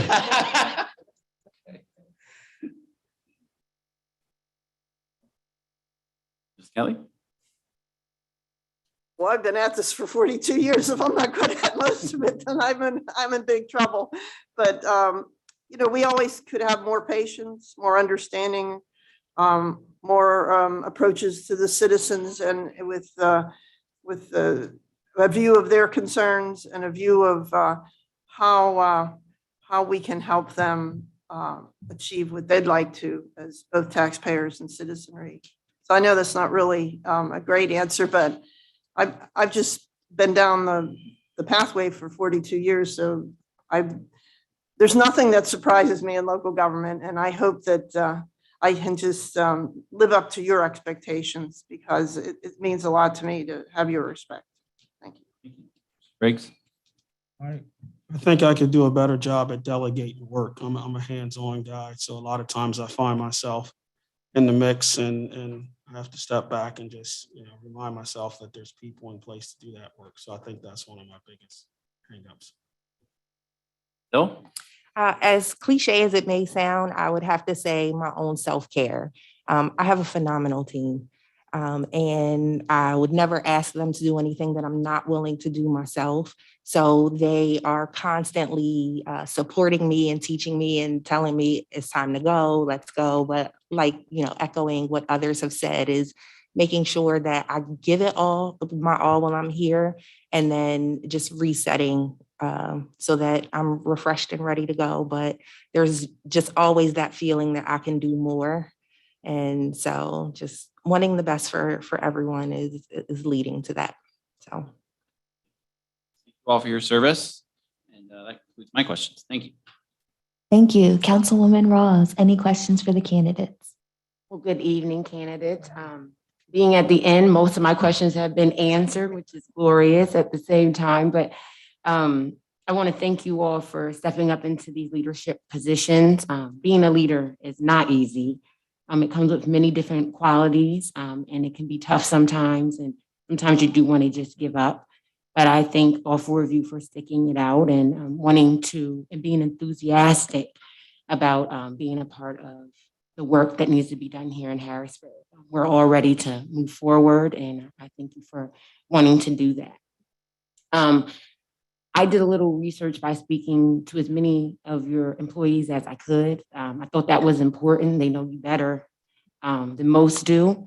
They'll give different insight, and their opinions definitely matter since you would be their directors. So with that, I did have a few questions, not for everyone, but I know, Mr. Spriggs, you did speak about some goals you had for the department, especially infrastructure. Thank you. I loved your goals on that. I was wondering what and how do you feel like you could fight blight within our community? That is such a big issue, and you did touch on it a little bit. But I was wondering if you could point out some more goals that you have to help attack that. Well, that's a process for all of us. It's something that we need to do in our communities. We need to start reporting the blight. The IT department has provided us with cameras, in which they'll be going up shortly once I meet with the codes department to find out some more of the trouble spots. But you know, anytime you have a city like Harrisburg, Philadelphia, you're going to have blight issues. That's just something that goes on, and you just got to try to find a way to get ahead of it. And unfortunately, at this point, it's something that we have to just hopefully everyone gets involved, the police, you know, the residents, and that's the only way to truly get a handle on blight. You know, it's just unfortunate, but that's it. Thank you. I had one last question for you. I know there's been some discrepancies within your department with you and your employees, but as you did say, sometimes, and Mr. Johnson pointed out, with new leadership, sometimes there are back and forth. So what plans have you put in place to help build a more cohesive bond with your employees, especially with the communication? I don't think there's a real discrepancy overall in what's required. A lot of the people that was there worked for me previously, so they know what my work ethic's like. They know what my requirements are. I think you have such a small few that's going to complain. You'll have that in any and every department, but overall, we're getting the work done. When I took this position, when I accepted this position, we weren't even collecting the trash on time in a lot of the boroughs, and that stopped immediately. So as of week 2, we were on schedule, and we have never been off schedule since, because a lot of the complaints are coming from the idea that employees was going home after they finished a certain section of a route. That's not happening. You have an 8-hour job. We're going to finish the obligations that we have. Of course, that created some distinction in the department, but that's what they're paid for, to do a job. And, you know, some of the things that I've changed require pure responsibility, not only from the unionized employees, but from management more specifically. So there was some rifts, if you want to call them, but they're just growing pains, and it's just something we have to get through, because for the residents of this city, you know how any management leadership role is. You're only great when you're getting things done. If you make a mistake, they're back in front of you talking about how the department's not living up to their expectations. So I'm going to shoot high, and I'm going to hold everyone let's working for that department accountable. So you'll hear some riffs, but I assure you they're all for positive change. I can agree with that. That was something they did say, and wanting to definitely work with you side by side and creating a better Harrisburg, and knowing that your department is one of the most important ones. You keep us healthy, you keep us safe, and you keep us clean. So they are definitely ready to move forward and work with you. I will agree with you on that. And just to end, like I said, you all have some wonderful people who work with you, and they want nothing more but to work with you side by side, as I stated before. And they want nothing more but to not take orders from you, but take directions from you, so that they know where it is you're going, so they can help you get there and help all of us. So, thank you. Thank you. I have a few comments and maybe one question. So first, thank you, Ms. Kelly, for your expertise. We look forward to working with you to ensure that our residents and council members have a better understanding of the budgetary process. Mr. Hartman, in summation, I guess, what would you say is the skill set that makes you the best person for this role? Work ethic. I don't stop, as I said before, jokingly, getting home to my wife. I'm one of the first people in the building. I'm always one of the last people out. I go through every email with detail. I follow up. I make sure that everything is in a row. There's a lot of things that fall between the cracks in an organization this size that has the diversity of jobs and skill sets that we do every day here. Being able to listen to everybody, being able to work with everybody, trying to figure out the ways where areas that they typically didn't work together in the past, where are those areas where they can work together in the future? Trying to find those synergies. I will add, within a city of this size, we do not have infinite resources.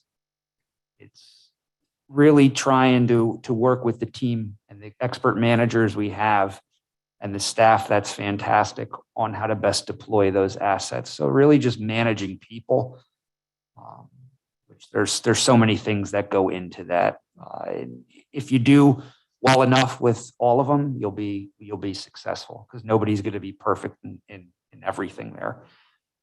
So managing people and how you do it, I think, is going to be, most important, and I think is the most important thing that you need to look at in the role. And how you get there, listening's, one of the most important ones. Thank you. Mr. Spriggs, you've been in the role now for some time. What is the greatest impact that you've had thus far? I think the greatest impact is knowing that I'm giving back to a city that I love. That's always been my goal. That was one of the reasons. That was really the only reason why I came back. After spending 4 years as a public works director for Susquehanna Township, it's just, I have a sense of pride for this city. I'm proud of where I come from. Coming from the housing projects, Black males usually end up in prison. And I was one of those ones who got out of that, and I survived because I had great role models, great female role models, great male role models. I had, a lot of people that helped contribute to my success. And so I feel like it's only right to give back to this community as much as I can. Thank you. Ms. Hill, indulge in some self-care and learn some balance between work and your and your personal life. But you've also been serving in the role. I'll ask you the same question. What do you believe is your greatest impact thus far? I would have to say it's the $1.5 million that was deployed directly to residents and businesses as a part of the CARES Act. $1 million. We have about $170,000 left of that 1 million going towards rent, mortgage, and utility relief to residents of the city of Harrisburg.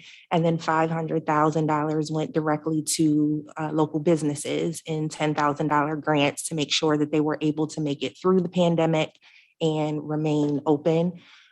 All individuals who were impacted were low to moderate income, and we were able to deploy our assistance program first in the area.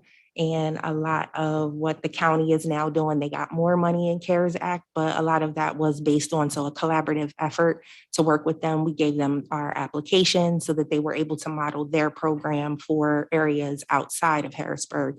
But we were the ones who deployed that $1.5 million directly to our community. Thank you. Thank you all very much for taking time to be present this evening and answering our questions. At this time, I'll entertain a motion to return to the legislative session. Is there a second? Second. Thank you.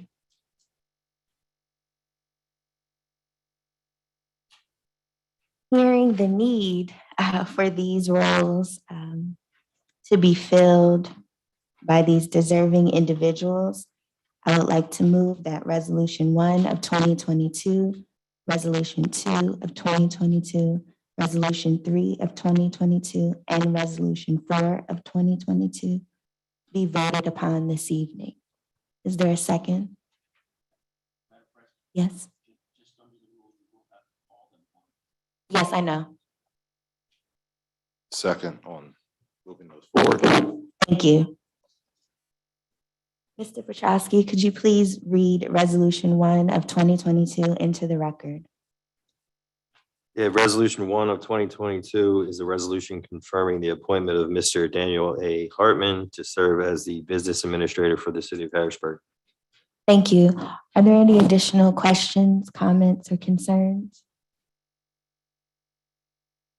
Mr. Petrowski, could you please call the vote? Ms. Daniels? Ms. Green? Yes. Mr. Mattson? Yes. Mr. Majors? Yes. Ms. Rawls? Yes. Mr. Rodriguez? Ms. Bowers? Yes, Resolution 1 passes. thank you. Can you please read Resolution 2 of 2022 into the record? Resolution 2 of 2022 is a resolution confirming the appointment of Ms. Marita J. Kelly to serve as the Director of the Department of Budget and Finance for the city of Harrisburg. Are there any questions, comments, concerns? Hearing none, please call the vote. Ms. Daniels? Ms. Green? Yes. Mr. Mattson? Yes. Mr. Majors? Yes. Ms. Rawls? Yes. Mr. Rodriguez? Yes. Ms. Bowers? Yes. Resolution 2 passes. Mr. Petrowski, can you please read Resolution 3 of 2022 into the record? Resolution 3 of 2022 is a resolution confirming the appointment of Nathaniel Lee Spriggs to serve as Director of Public Works for the city of Harrisburg. Are there any questions, comments, or concerns? Hearing none, can you please call the vote? Ms. Daniels? Ms. Green? Yes. Mr. Mattson? Yes. Mr. Majors? Yes. Ms. Rawls? Yes. Mr. Rodriguez? Yes. Ms. Bowers? Yes, Resolution 3 passes. thank you. Can you please read Resolution 4 of 2022 into the record? Resolution 4 of 2022 is a resolution confirming the appointment of Ms. Denise L. Hill to serve as Director of the Department of Building and Housing Development, DBHD, for the city of Harrisburg. Any questions, comments, or concerns? Hearing none, can you please call the vote? Ms. Daniels? Ms. Green? Yes. Mr. Mattson? Yes. Mr. Majors? Yes. Ms. Rawls? Yes. Mr. Rodriguez? Yes. Ms. Bowers? Yes, Resolution 4 passes. thank you. Mr. Petrowski, can you please read Resolution 5 of 2022 into the record? Resolution 5 of 2022 is a resolution approving a preliminary final land development plan to convert the building located at 1402 North 3rd Street into a 5-unit multifamily dwelling with a commercial space on the first floor. Thank you.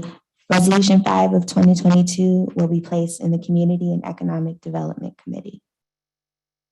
Can you please read Resolution 6 of 2022? Resolution 6 of 2022 is a resolution authorizing the city of Harrisburg to negotiate and enter into a professional services agreement with Dawood Engineering Inc. to provide general engineering and survey services for non-transportation projects on an as-needed basis. Resolution 6 of 2022 will be placed in the Public Works Committee. Can you please read Resolution 7 of 2022? Resolution 7 of 2022 is a resolution amending the rules of council for the Harrisburg City Council. Thank you. Resolution 7 of 2022 will be placed in the Administration Committee. Can you please read Resolution 8 of 2022? Resolution 8 of 2022 is a resolution ratifying a domestic animal protective services agreement with the Humane Society of Harrisburg area to provide services to the city of Harrisburg's animal control program. This time I will entertain a motion to suspend the rules for discussion. So Is there a second? Thank you. Who from the administration will assist us with this resolution? I think the law bureau is going to assist you. The police are not here, I don't believe. And can I Okay. ask, can the new department heads be adjourned? I think one of them has a 5 a.m. Oh, certainly. call. Yes. Thank you and congratulations. Congratulations to you all. Thank you. This is the annual Humane Society contract that we have year in and year out that provides for the Humane Society to take a fixed number of animals throughout the course of the year from the city. It's been in place in one version or another for more than a decade, and it comes to council each year. This is the exact same contract that's been approved, I think, the last 4 years in a row. And what they do is they partially fund from the appropriation. When that gets below a certain level, they use the appropriation to refund. This is a ratification because they're reaching the point where there wasn't enough funding left to move forward. And so the police needed to provide funding to the Humane Society to continue their work. But these are one-year contracts. If Isaac has his way in my office, he will try to talk them into having a much longer contract, but they keep coming back every single year for one-year contracts. Okay, thank you. Since this is relative to public safety, I'll begin again with Councilman Rodriguez. Any questions relative to this contract? You're welcome.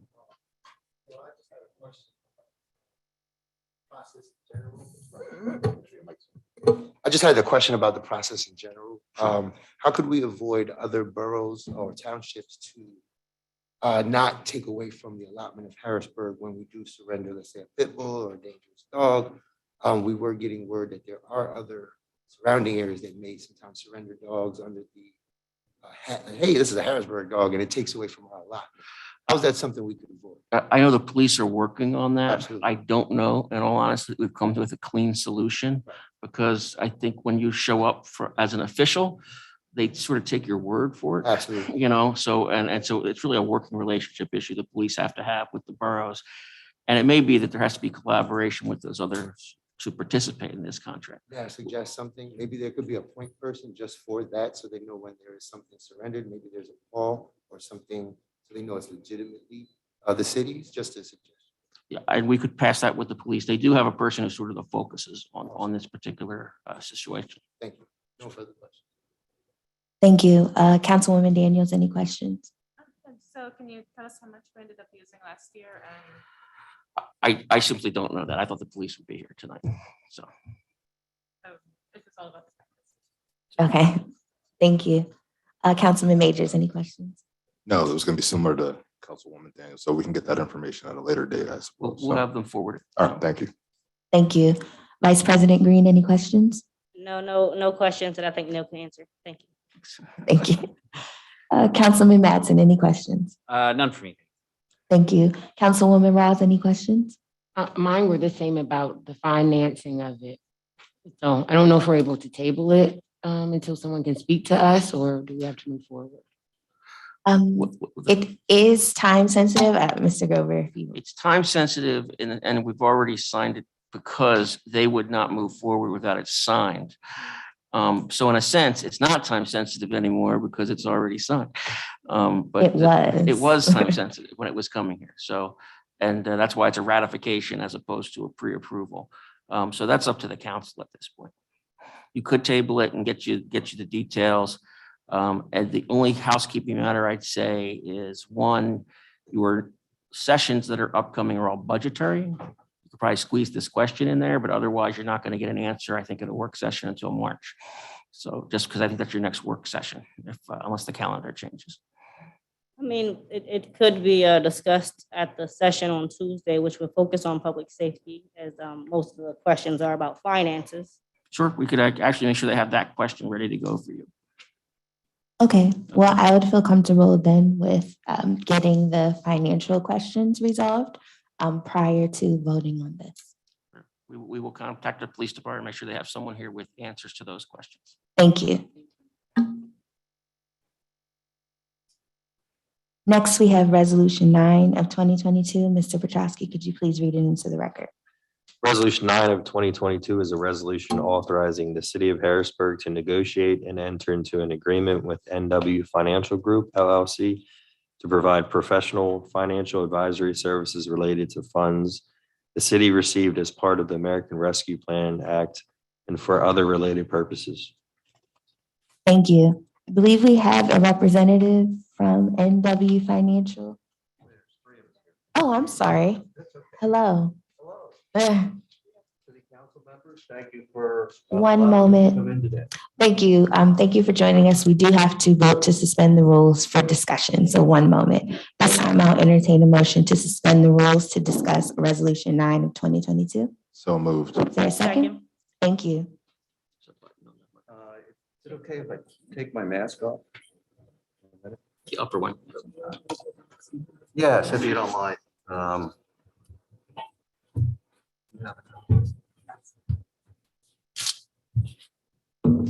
My name's Dave Eckhart, and I'm a managing director at NW Financial Group LLC.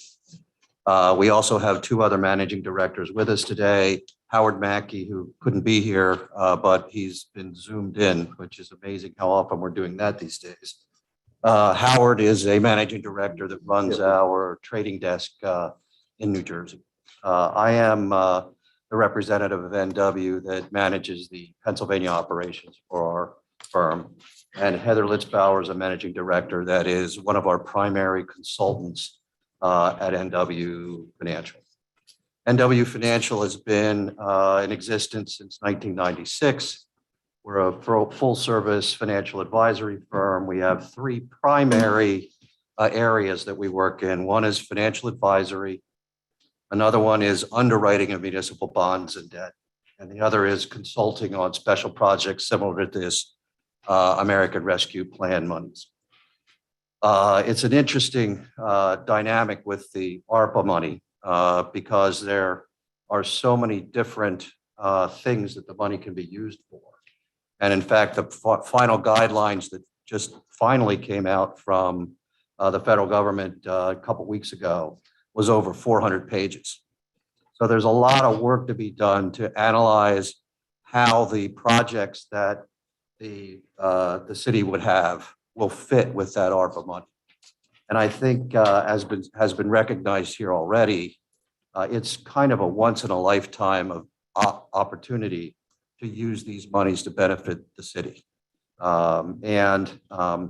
I was at this point going to pass this over to Heather, who's our primary consultant in this area, although there'll probably be anywhere from 5 to 10 of our employees involved, depending on how detailed you guys get into and so forth and so on. But the primary resources here for you will be Howard, myself, and Heather.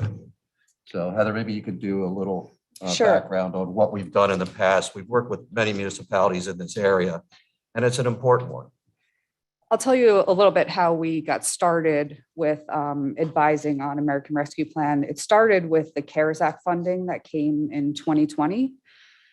We had a couple of larger counties in New Jersey that the legislation was passed, and then they were receiving 100 million plus in their bank account and had no idea how to use the funds.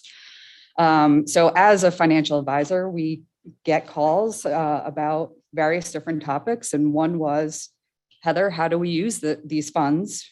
And who's going to help us do this? So we immediately started researching the legislation for the CARES Act. This one county in particular, that legislation was different than American Rescue Plan, where you had to have 500,000 in population in order to receive funds. So this county wanted to give their municipalities funds as well, but they needed to manage the process so they could report on the funds back to the Treasury Department and not get in trouble for what the municipalities were using the funds for. So we helped the county form a municipal reimbursement program. It was about $35 million for 16 municipalities. 3 of those municipalities were larger cities. We came up with the application for all of the municipalities. We reviewed items of eligibility. We were the interface between the county and the municipalities, dealing with them directly. So we were the first stop between the items of eligibility before the county then finally approved the items, and then the funds were expended to the municipalities.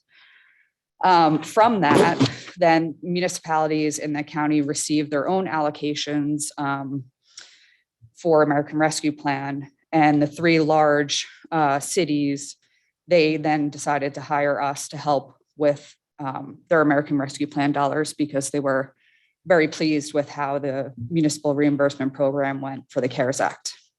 And then that's morphed into a lot of our other clients coming with us to us for these funds. But just to give you a summary of the American Rescue Plan, it was $1.9 trillion legislation that was passed in March of 2011.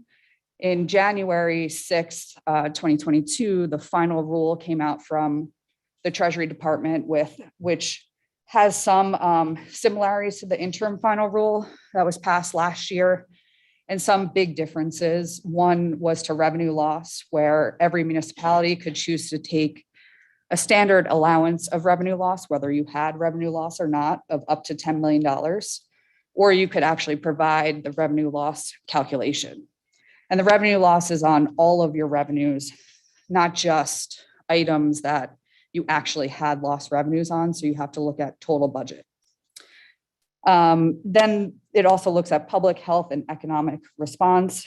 So any vaccination programs, testing centers, anything that's going to mitigate the pandemic. And then economic response. Tourism is a big hot button issue. Get people out into the community, helping with small businesses and nonprofits. Premium pay for essential workers. There was further guidance on that and what employees are eligible. Water, sewer, and broadband infrastructure as well. And one of the big clarifications in the final rule was on parks. The federal government is looking at parks as being one of the hot button issues. So they would really like municipalities and counties to expand parks. You can use the funds for park maintenance. So any equipment that would go into maintaining the parks, expanding the parks are some of the eligible expenses under the legislation. So we've provided some key documents, links to key documents that give you summary of the final rule and what you can spend the funds on. The next page are some of our American Rescue Plan clients. The city of Allentown, we are their municipal advisor and just started working on American Rescue Plan projects with them. Most recently, the first project and expenditure report to the federal government. If you receive more than $10 million from the federal government for this program, that report was due yesterday. So City of Allentown had some questions on that report. We helped answer those questions so they could submit that timely. In New Jersey, some of the larger cities, City of Patterson, they received $65 million. We're doing general consulting there and helping with reporting.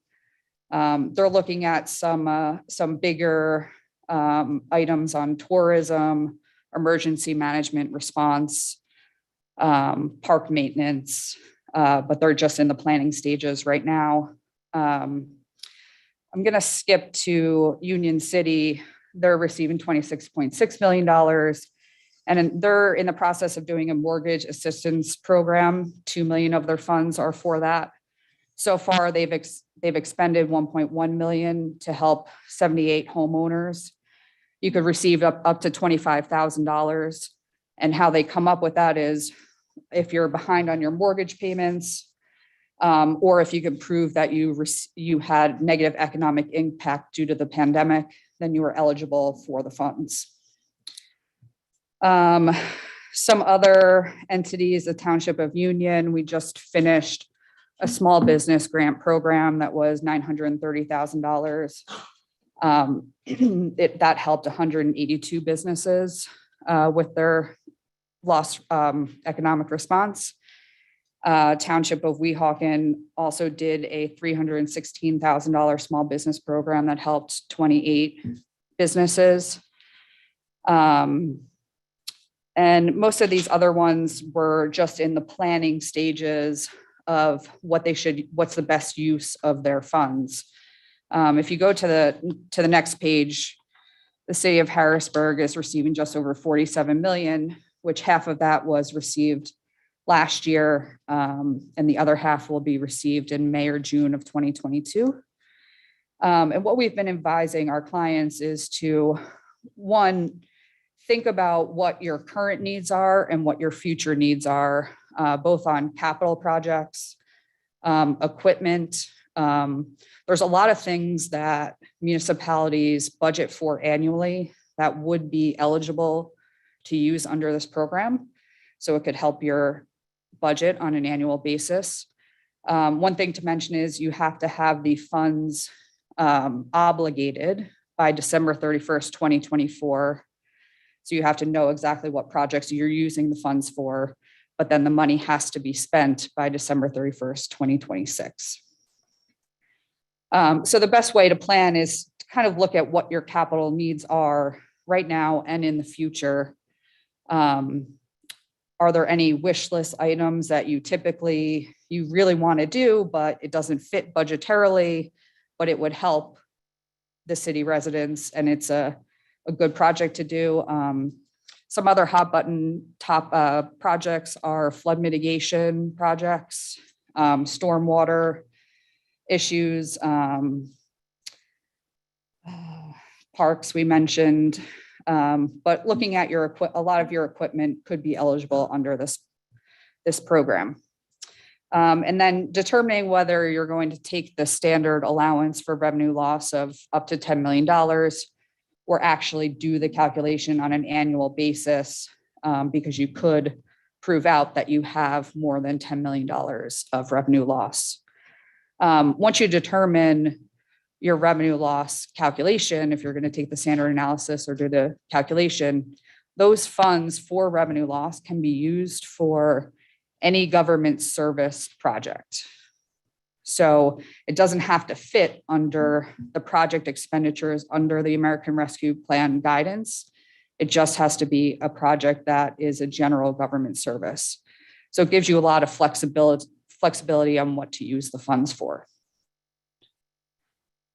And then one of the main things that we're also helping is on reporting aspects. We all know with federal programs that at some point they're going to be audited.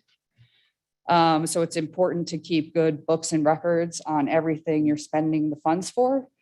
So a lot of our clients, we have them fill out project expenditure request forms. We then take the first look at it.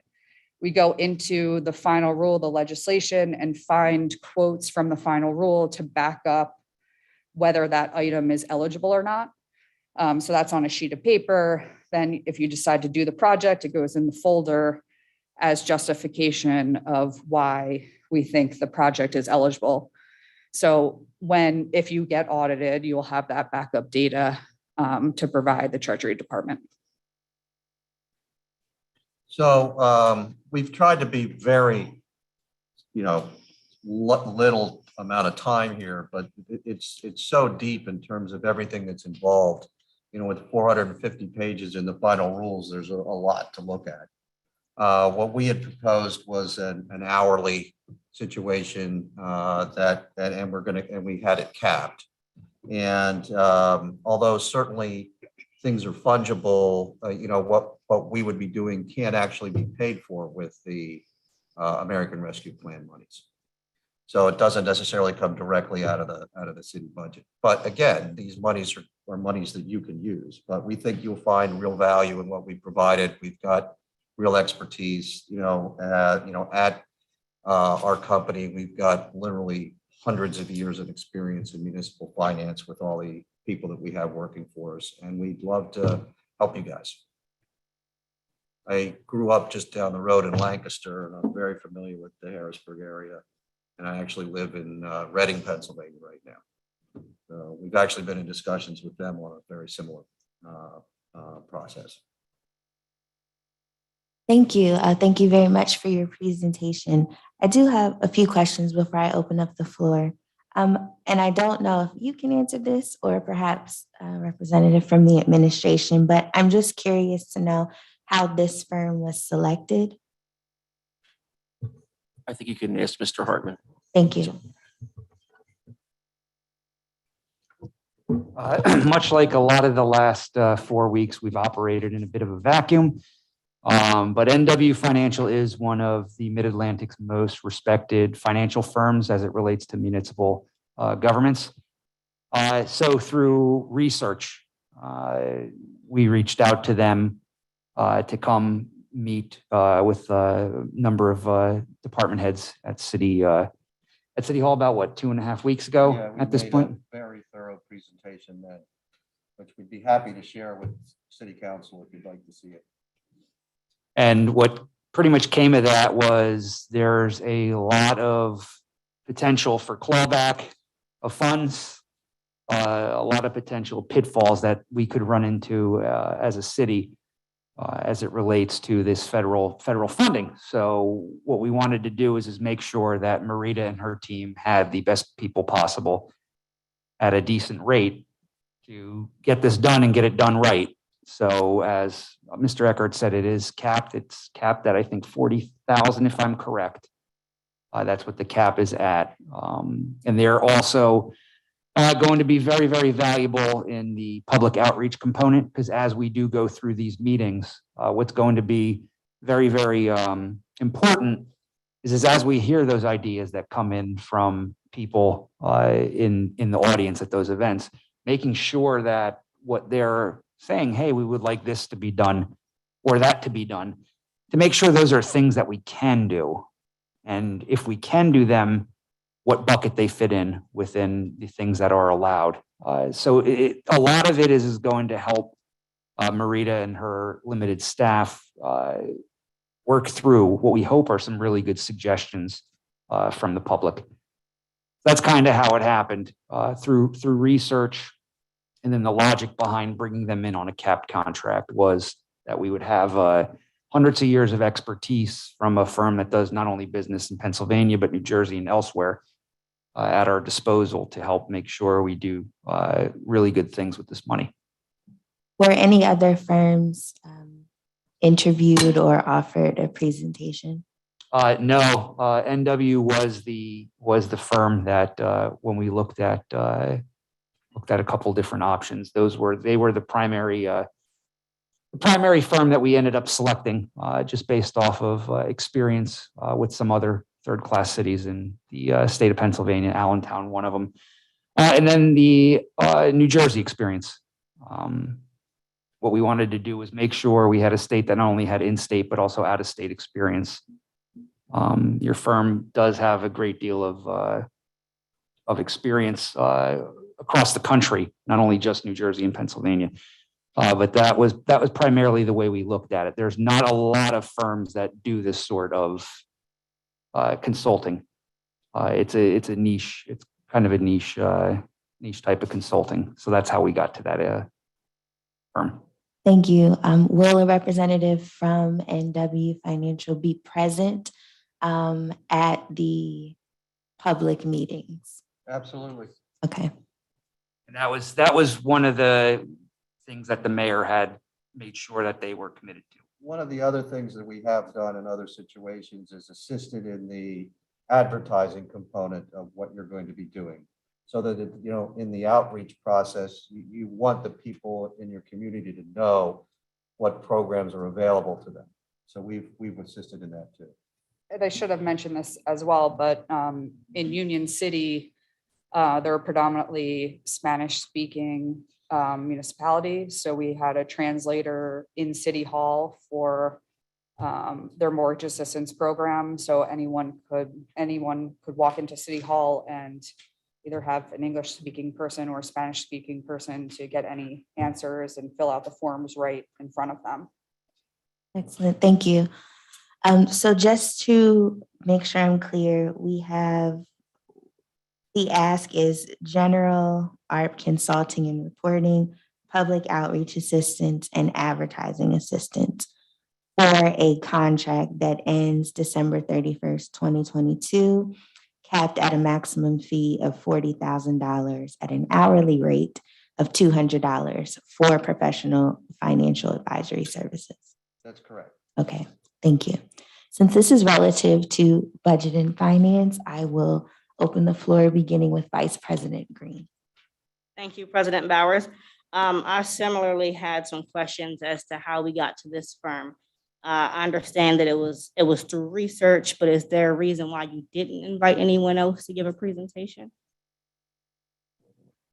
Time was of the essence. When we had talked with the mayor, she originally had said that she wanted to get moving on these meetings. I think February 3rd was the first date. We're like, we can't move this around that quick to get all the public outreach. We have a team internally that is going to be working on that public outreach component. Gina Johnson, Roberson, and then Melissa Missones Ortiz. But what came of that was that we would need a lot more assistance and a lot more help, and it needed to be done in a very, very short turnaround. So as it related to getting a number of different firms in to do this, what we first did was we did a number of different Google searches and phone calls to professionals in the general arena of public finance. Multiple people did come forward and say NW Financial was a perfect pick for it. But there was not a definitive, let's spend time, interview, and then get firms to come in, only because we're right now dealing with we had a reporting, what was it, January 31st, Neil? There was a January 31st report, but because of you need to get a facial scan and a number of other things, we had to get an extension on that. Marita is, I think it's number 11 on the agenda today to get signature authority for that. But as we're going through that setup process to get to the point where we can go and disperse this money, while this was going on, we just had a handful of small conversations based off of this sort of service. Like I said, it is a very niche service. You could probably contract out with a number of different firms to do this, but not with the level of expertise that they have. So realistically, looking at where we're at with it, the mayor wants to have these meetings starting within the next 2 to 3 weeks. Right now, there is a tentative plan that we're waiting to see what happens with this before we set those in stone. So 5 different neighborhoods within the city. There'll be public outreach. Depending on where we get with this, we'll work with not only just Spanish speaking, because there is a number of English for second language requirements here within the city. It's not just an English and Spanish thing, but we're working on some of that on the side through Gina and Melissa on what our requirements will be with that. We have a tentative idea, but the problem is because it's so much of the essence time-wise, we are months, if not a year behind where some of the other cities were. And I know from city council meetings in the past, many of you were banging the drum on where's the plan at, where are we at with things. It's really time is of the essence. We did not want to waste time in getting this public outreach component done and out there. So hopefully at some point in April, May, June, we could have public hearings and meetings with you in this setting to discuss that money and how you would want to allocate it. You kind of answered some of my next question, which is that ideally, at what point would we have been reaching out to a firm? Knowing that the current mayor was just sworn in less than a month ago, I'll take it that this is was it something that the previous administration started looking at? Had they looked at any firms, or do we not have that institutional knowledge? I have no idea. It's more for the administration than you. I suppose you, unless the former administration reached out to you. There was an appropriation council made for, actually it was a law firm to do compliance review. And that just came in conjunction, frankly, with the election. And, this basically then becomes moving over, doing it through a law firm had a certain ability under our code and our operations to do it without having to start from scratch. Normally under the prior administration, and I assume under this administration, appoints personal services, professional service, RFP, but you really are in a position where under a new administration, under a tough clock, I think this is who the mayor is confident in, and giving a new mayor some support to move forward, who they're confident in to carry out what they're trying to do, because there is a sense that everyone's behind the 8 ball right now in getting this done. Even when they get on board, even when it starts after 5 public meetings, as you know, and then coming to city council for budgets, the public has really got some time ahead of them before they can access and see what programs of money come. So there's a lot of work to be done by the administration and the council. And so this has to start, and the longer it takes to start, you could push it easily into next year if we don't get it moving. And I think we can help speed that process for you. And you're not the only city or county that hasn't done much with this. You know, Westmoreland County, which is a client of mine, has done nothing with their money to date. And they haven't even gotten to the point where they're planning on what they're going to do. So I think there's, it makes sense. I think we can help. But, it's clearly your decision. Thank you. I appreciate all of that information. The next question that I had is, it looks like you have a pretty extensive clientele list that you're providing similar services for. What is your company's capacity? Can you handle all of that and still give Harrisburg the focus it needs? Yeah, I think we can handle the capacity. We are working on a lot of larger cities in New Jersey. How we deal with this is we kind of, on items of eligibility, we look at everything together. We have review groups looking at items of eligibility as project request forms come in on a weekly basis. We meet at least once a week on that. If there's a lot of project requests, we meet several times a week. So it all depends on what the workload is. And for grant programs, a lot of times we hire additional staff to help with those reviewing of applications and different things. I know in Hudson County, we did a small business grant program under the CARES Act, and we hired some people from the community college to give them some experience as well, and having people oversee them and them doing a lot of the document checks. There's a lot of phone answering. So there's people that can help with the administrative work that we, if need be, will staff up. That, which is, coming out of, our overhead in effect. All right, that's the only questions I have at this moment. Thank you. Thank you. Councilman Mattson, any questions? What's something you've seen with your other clients that they seem to have struggled with? I know it's probably too soon on the compliance end, but it seems like you have a plethora of clients at various stages. What do most municipalities struggle with in terms of allocations of these dollars and keeping them? I think the staff to deal with items of eligibility, and then the reporting can be very burdensome. There's several different expense categories, and for each item of expense, you have to pick an expense category. So you have to be very careful on how you itemize your expenses, because there's different reporting requirements for each. So you really, and most expenditures can fit under several different expense items. So you want to pick the best expense item that has the least amount of reporting on a quarterly basis for you. And that's not something that people really think about when they get into this. They just think it's a no-brainer. Let's put it under this, but then you have additional reporting options there. Two, on some of the larger cities, they're doing a lot of things with 501c3s. We have one client that is trying to revamp their response to emergency services. So rather than police going out and being the first line of defense, always having mental health professionals available. So that's been a hot button issue over the last couple of years, but it really takes a lot of planning effort under multiple departments, the administration, the council, to put something together, and it's typically done under an RFP.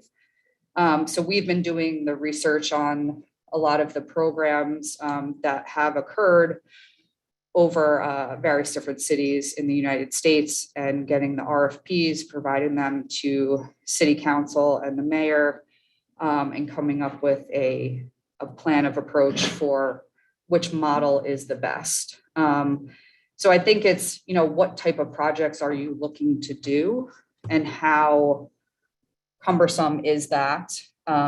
We all know it's tough with staff. So staffing has been the issue at the county and municipal levels on how to work with these funds. So that's where we've really helped them, because we've been their first line looking at eligibility and providing clear-cut paragraphs within the final rule on how items are eligible or not eligible. So it really helps them, determine what they should use the funds for. Well, and I think there's a, important factor to consider in terms of these monies don't all have to be spent in 1 year. You have time to get them spent. So making sure that the projects are going to be the ones that create the best benefit over time for the city is important. And we've seen some people who've jumped and just started spending money without really giving it enough thought. And I mean, it sounds like the people that you have here are going to give it a lot of thought, but we can help in that process because we've seen other places, and how they've been handling it.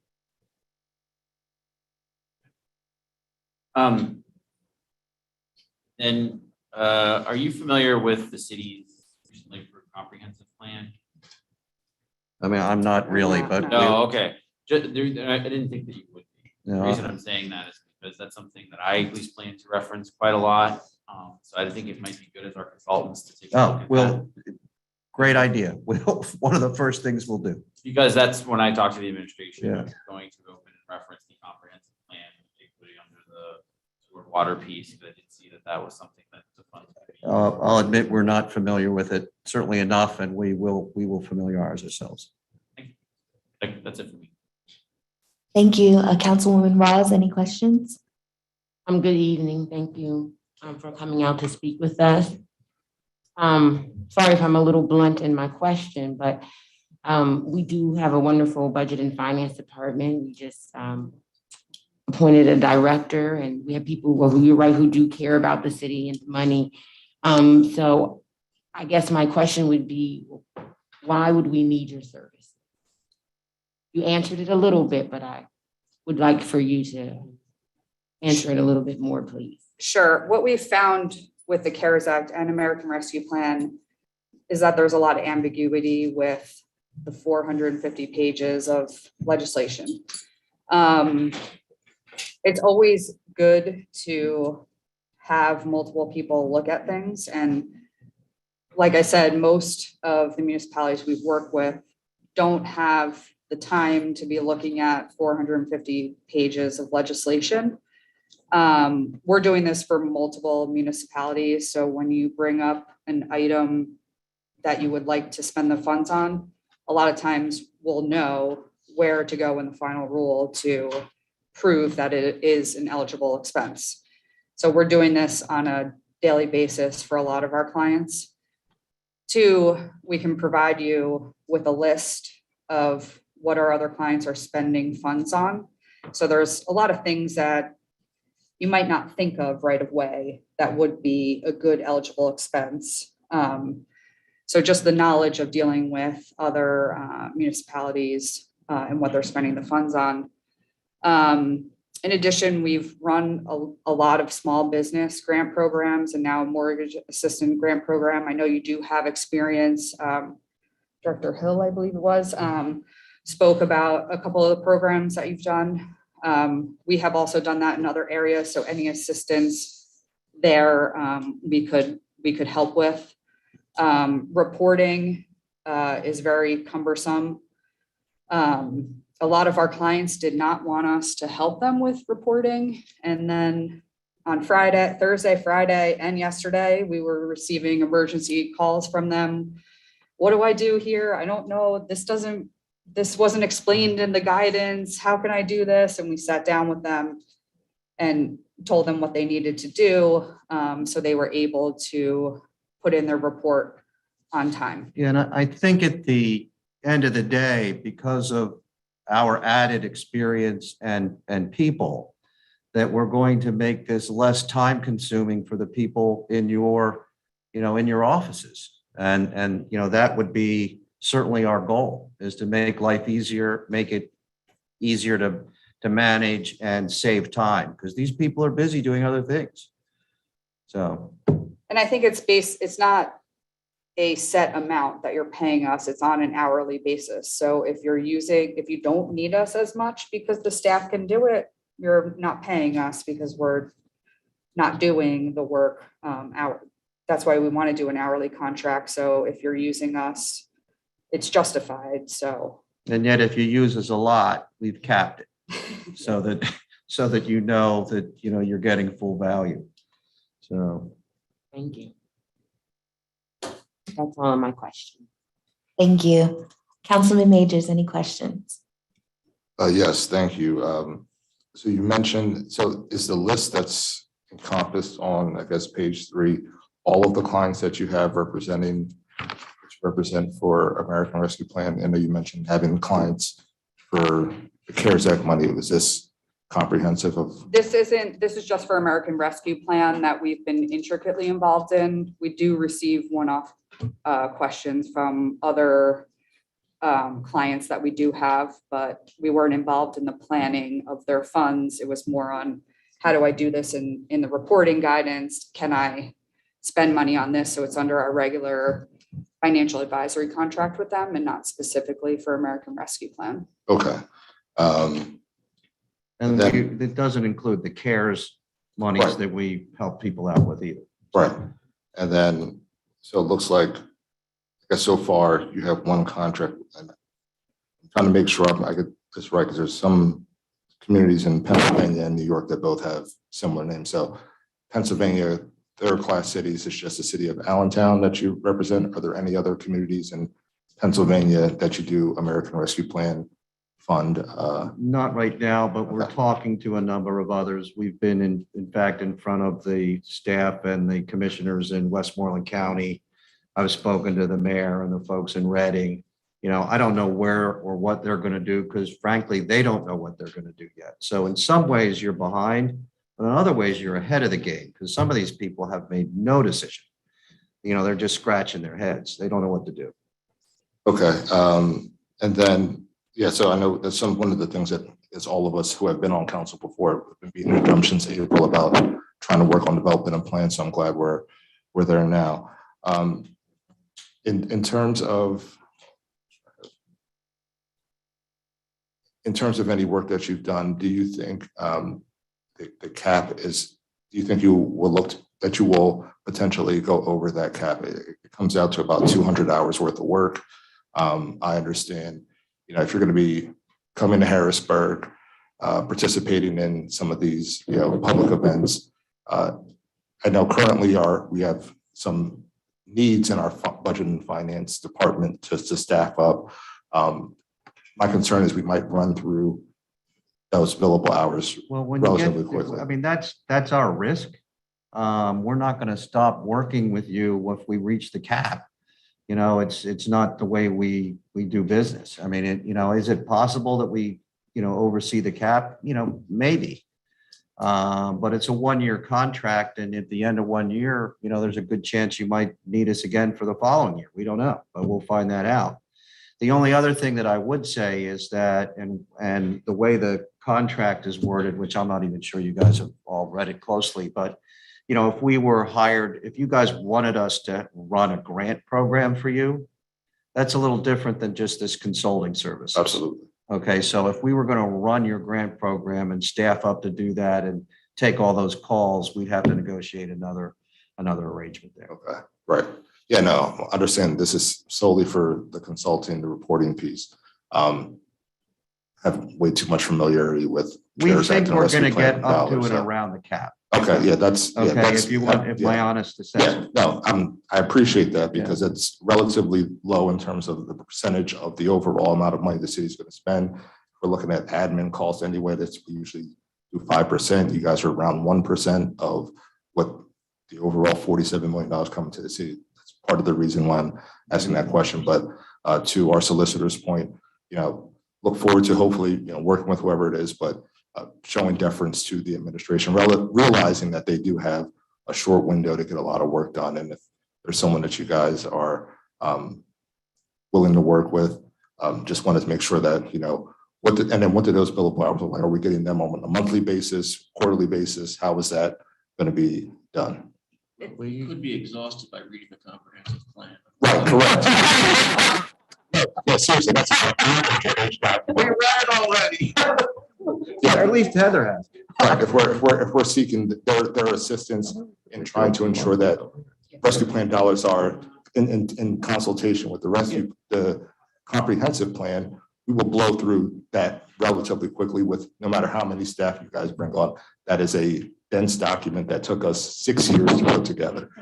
So yeah, those are just some of my concerns initially, but if we do have to, I guess, Dan, you might have something to add. Councilman Majors, and that was a major selling point for the mayor, was that cap, that if they were to bounce up against it, they would still continue the work that they needed to do with it. Absolutely. You don't typically get that sort of arrangement out of a lot of contracts. Yeah, but you also will be making sure that, I mean, they're in business.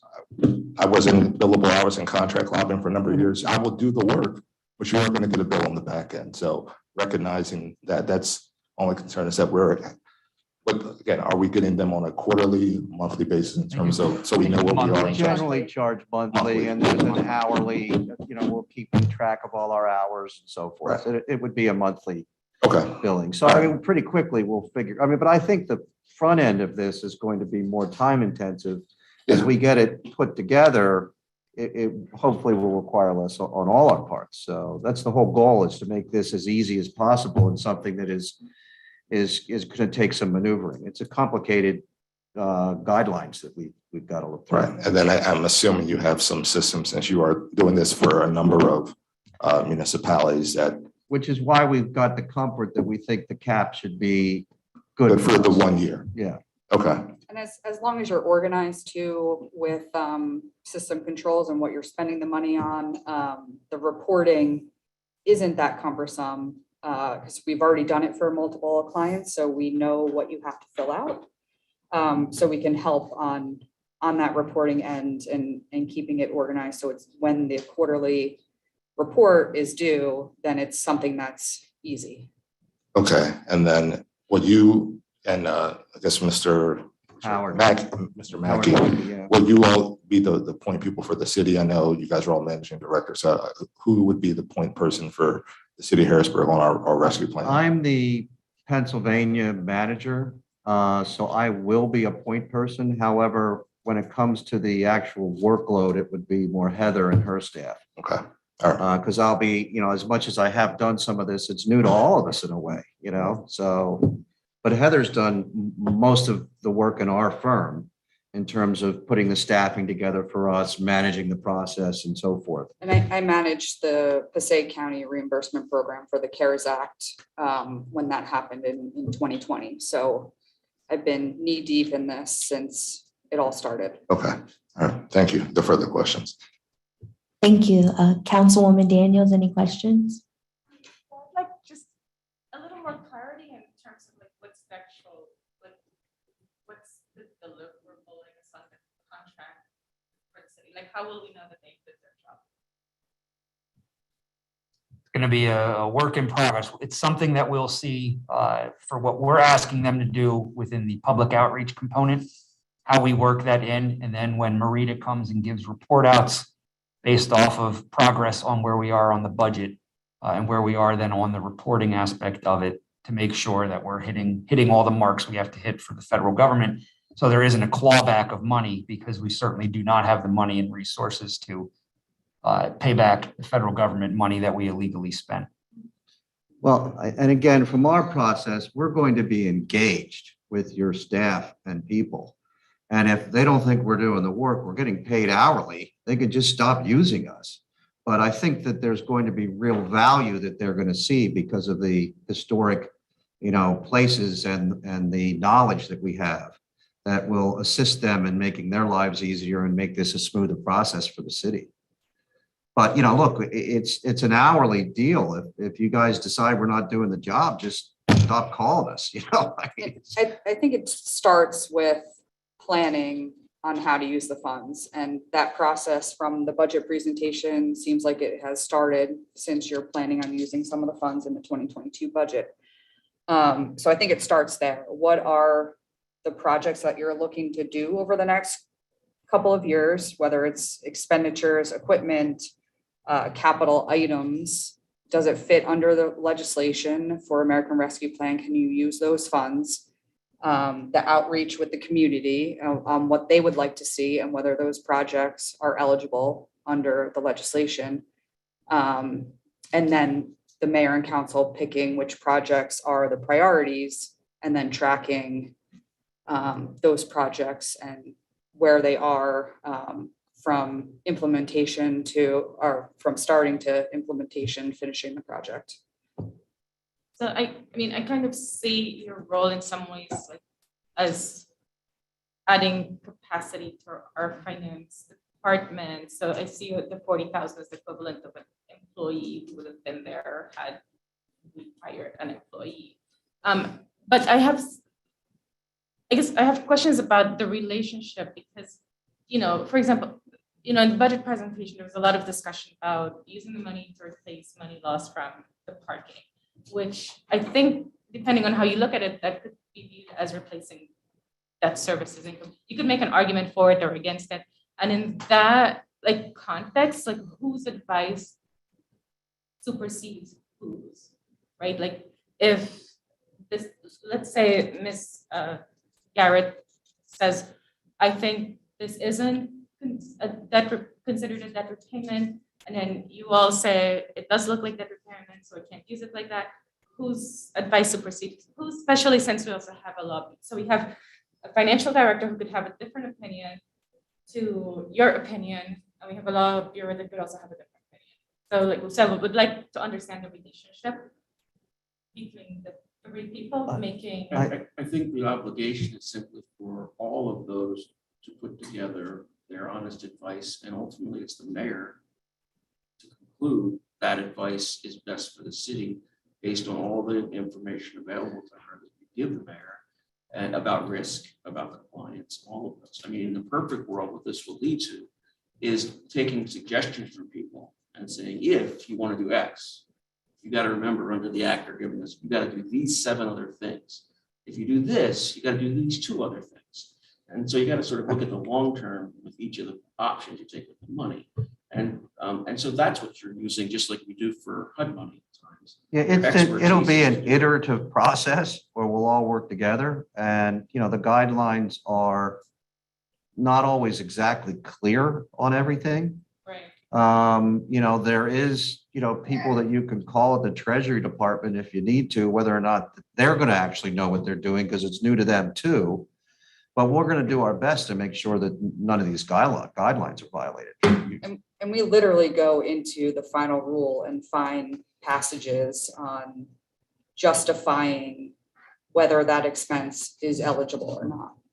Yeah, and I think like that's why I want a better understanding of the rules of the parties, because then whoever advice was taken and it turns out to be the wrong advice, that's the person who's ultimately liable for, you know, like whether it's law bureau under their legal obligations or the finance director as the finance director, you know, they lose their job or. Yeah, the last thing we want to see is the federal government come here and say you spend the money on an improper project. We don't think that's going to happen.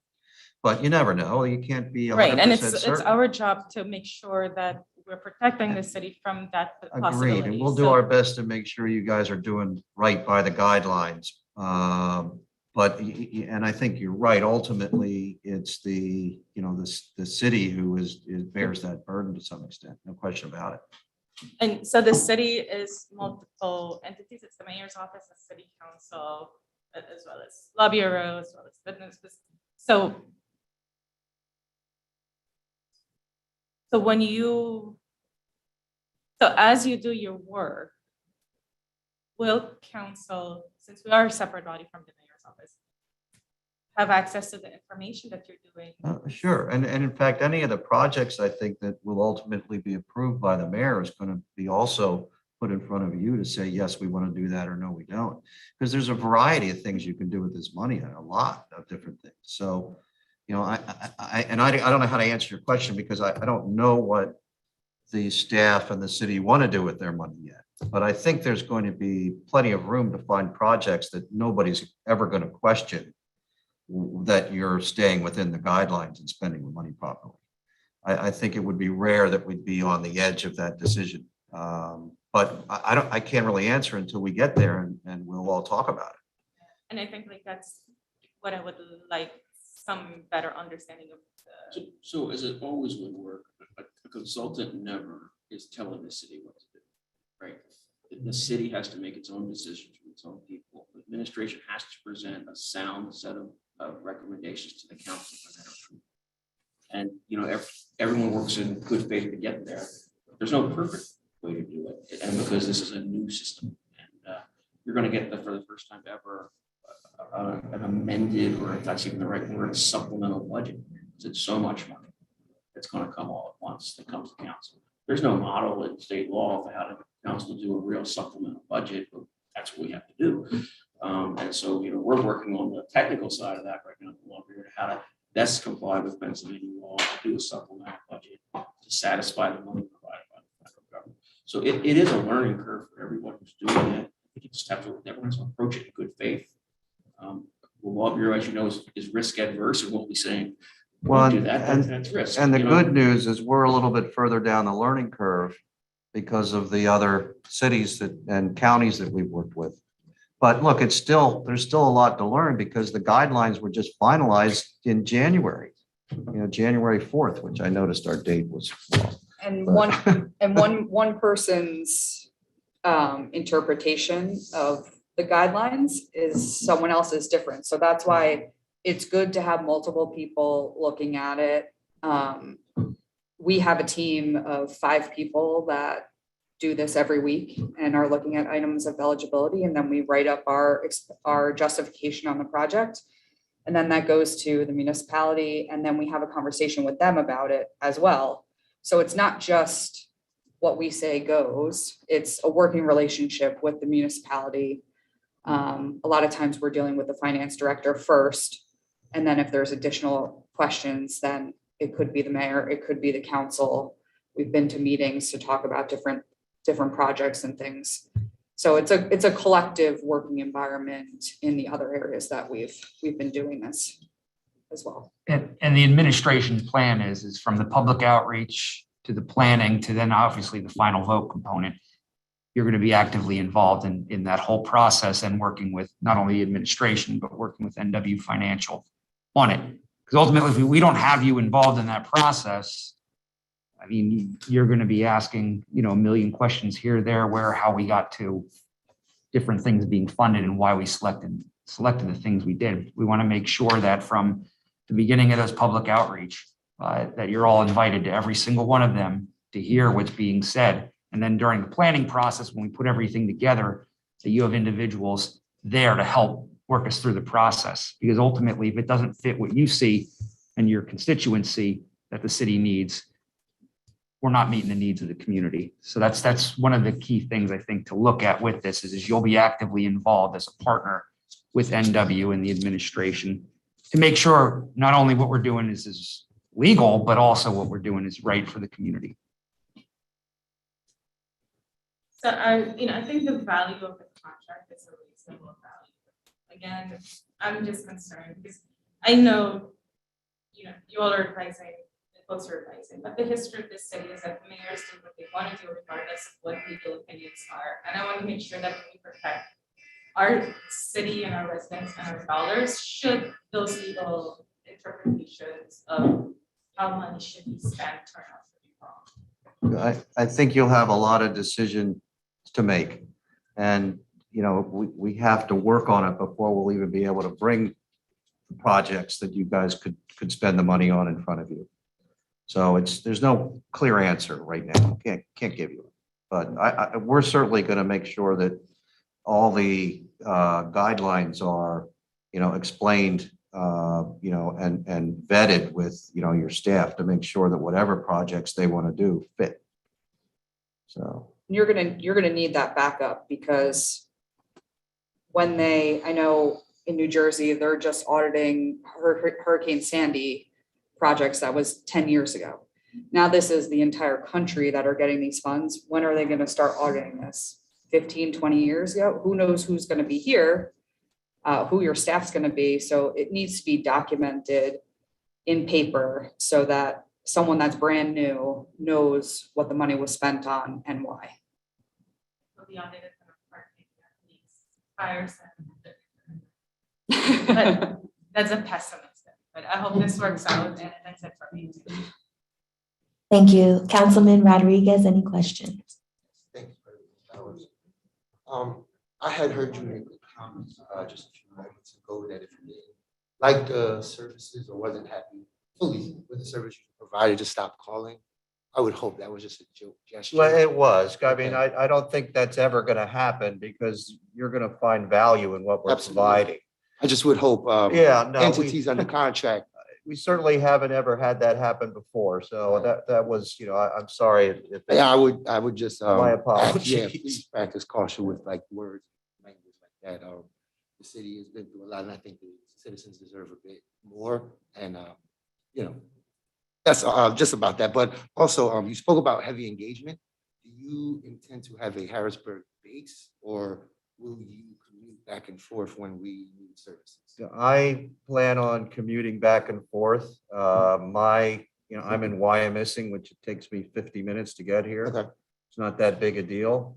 And with this day and age too, the other thing that really is, as much as we've all gotten tired of it, the Zoom, type of communications are readily available to all of us. So, we don't have to necessarily be here, but we will be. Absolutely. And certainly with the community outreach programs, we're going to have people in the room.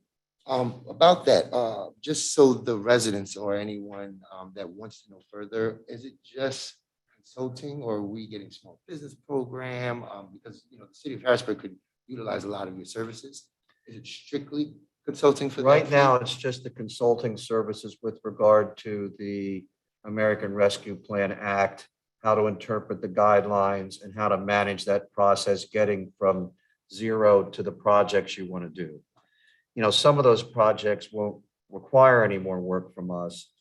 Some might, like if you do decide to do a small business grant program or a grant program for, churches and so forth. And, if you wanted us to run that program, which we're capable of doing, we'd have to negotiate a different contract. Although we did mention that in here, what our pricing might be for something like that. But, that's that would have to be separate.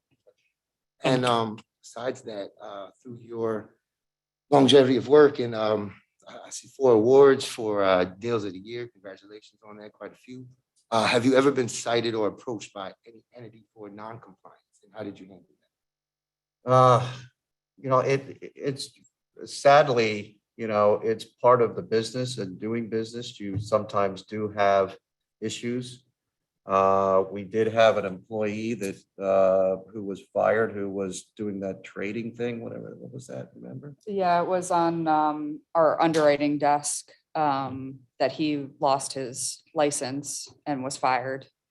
And we didn't know he was doing it, but he was, and he was, I forget what they called that, but it was a couple of years ago. I can send you information on that, but Did that ever lead it's to- not, there's nothing now that we have that I can think of, but we'll go back and look. Certainly a firm that's been in the business as long as we have has had minor issues where maybe the SEC might have fined us something for, like this guy that was doing that trading. So. If we can get the specifics of that, Yeah. that would be great if we can get. Go ahead, Howard. Go ahead? Yeah. Yes, we can. Yeah, I was just going to say that I took over the underwriting operations. Result of that, I have over 30 years, almost 38 years in this business as an underwriter, and managed deals as large as $600 million, and as small as $4 million. In fact, the largest one I've ever done was in Pennsylvania. Pennsylvania is a governmental cooperation authority.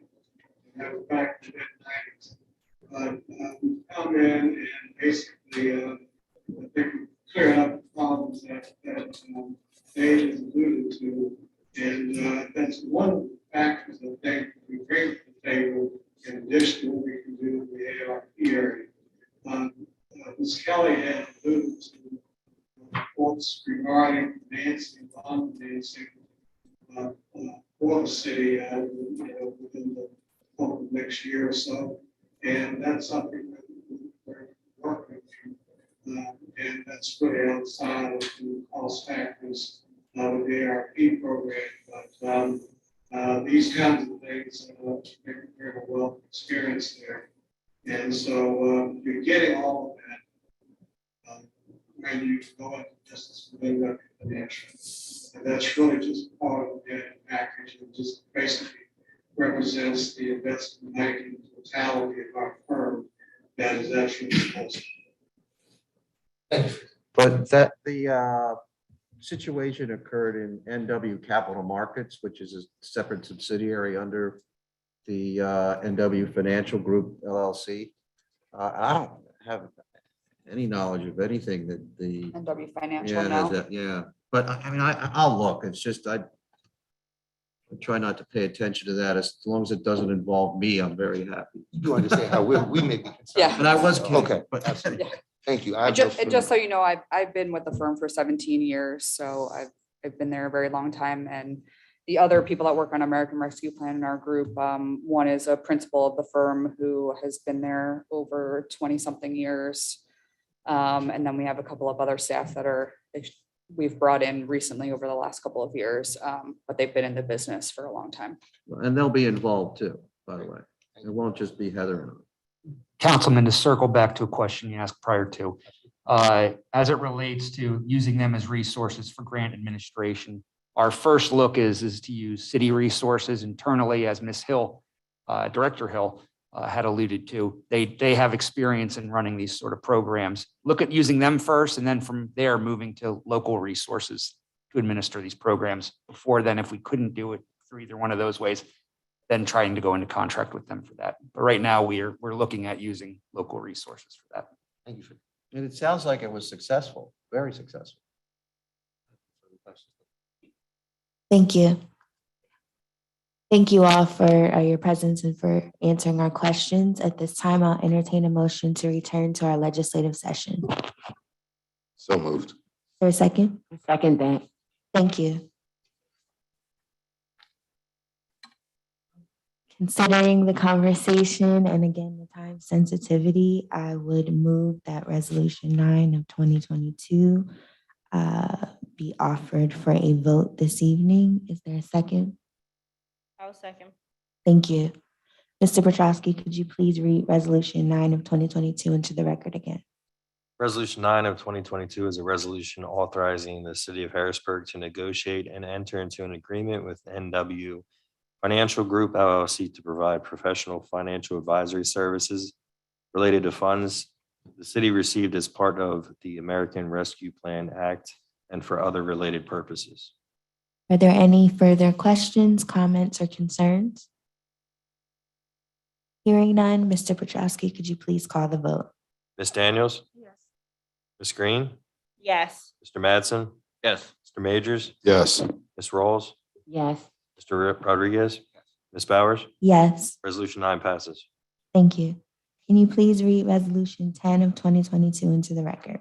Resolution 10 of 2022 is a resolution ratifying a collection agreement between the city of Harrisburg and the Harrisburg School District for collection of the business privilege and mercantile tax and the amusement tax for the 2022 tax year. Thank you. Resolution 10 of 2022 will be moved to the Budget and Finance Committee. Can you please read resolution 11 of 2022 into the record?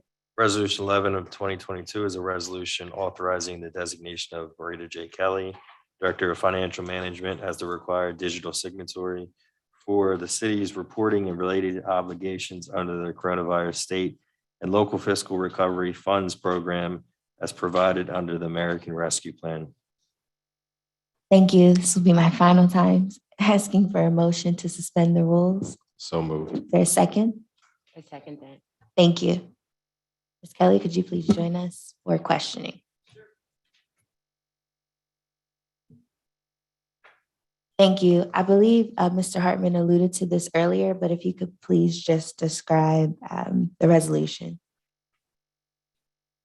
and what it entails on your behalf. Oh, okay, sure. There is this specialized, thought I saw my grant writer sitting in the back, where facial recognition is required I don't know if you know, but during the CARES Act, there was quite a bit of irresponsible management, not any fault of the federal government, just the fault of bad actors. So they came to the conclusion, the feds, that the best thing is when I get authorization, I have to go on to have this very complicated process where I have to talk to the feds actually, and they have to have my facial recognition in order to determine that I'm the one who requests the drawdown for those, additional drawdown for those funds. And I'll go through that process, the complex process to execute that effort to request the drawdown. Okay, thank you. And also do the reporting. I'm sorry for interrupting you, but Oh, no, I no, also that's okay. am, thankfully, hopefully I'll have some help. But the reporting is key because again, if we don't do everything right, we don't want to have anything come back that, so we want to make sure that all these processes are correct and accurate, including my, logging on with the facial recognition. I forget, there's a term IDES for facial recognition and so forth. That's about all I know, to be honest with you. Oh, no, But, thank you for clarifying. Sorry, I hope I did okay. And Madam President, just there's two parts to this. It's the convergence of the state and federal law. Our law is black and white, that every agreement, every document, that's any type of agreement's got to be executed by both the mayor and the controller. This is similar to other ones the council has entertained when we have to comply with a system, appoint a sole signer, and this what it actually does is authorize the mayor and controller both to designate that person the council's approved as their signer for these monies and for the reports that go with it. And it's basically making our arcane law fit into the federal digital system. Thank you. Thank you both for clarifying. I'll open the floor for questions. We'll start with Councilwoman Rawls. Any questions on this one? Getting used to the button. Okay. So yes, it's just a bit confusing. So just so I have it right. So you have to have facial recognition to be able to access the money. Can you explain a little bit more, please? Well, also, I will be the official authorizing signature, and as he says, it's a digital signature. We debated on whether it should be the mayor or myself, since I'm kind of the key financial administrative person, and the mayor, of course, has much more multiple duties than I do. It made sense that I be the heavy, so to speak, and so that's why I'm sitting here instead of Her Honor. But so as part of the process to even enter into the system for the digital authorization process, they have to have this facial recognition to determine that it's truly me and that he is going to guide me through the process legally, and that we'll be able to execute the processes, including the quarterly reporting, which is usually, the feds usually have it 30 days after the end of a quarter. So because I was the National Flood Insurance Program Coordinator for the state for 5 years. So I did extensive reporting for federal grants under the NFIP, National Flood Insurance Program. So I'm very familiar with the processes. This is kind of a new process with the facial recognition and the digital signature. Yeah, they're going to require everything but her DNA, just in terms of documentation of she is who she is. So. Right, which is understandable. Okay, and now does this cost a fee or it's part of their regulation? So it's No, just this is just part of their process. Thank you. I have no further questions, Madam President. Thank you. Councilman Madsen, any questions? No questions for me, thank you. Thank you. Vice President Green, any questions? No, I don't have any questions for you. All right, thank you. Councilman Majors, any questions? No questions. Thank you. Councilwoman Daniels, any questions? I just want to make sure I heard right. You said. Yes. Okay. I just want to make sure that it's. Oh, no problem. Thank you. Councilman Rodriguez, any questions? No questions at this time. Okay, thank you. Thank you very much for your responses. This Happy to time, help. Thank you. entertain a motion to return to the legislative session. So moved. Is there a second? Thank you. Seeing as though Resolution 11 of 2022, again, is time sensitive and tied to the American Rescue Plan funding access. I would like to move that this resolution 11 of 2022 be moved forward for a vote this evening. Is there a second? Thank you. Mr. Petrowski, can you please read resolution 11 of 2022 again? Resolution 11 of 2022 is a resolution authorizing the designation of Marita J. Kelly, Director of Financial Management, as the required digital signatory for the city's reporting and related obligations under the coronavirus state and local fiscal recovery funds program as provided under the American Rescue Plan. Are there any other questions, comments, or concerns? Hearing none, can you please call the vote? Ms. Daniels? Ms. Green? Yes. Mr. Mattson? Yes. Mr. Majors? Yes.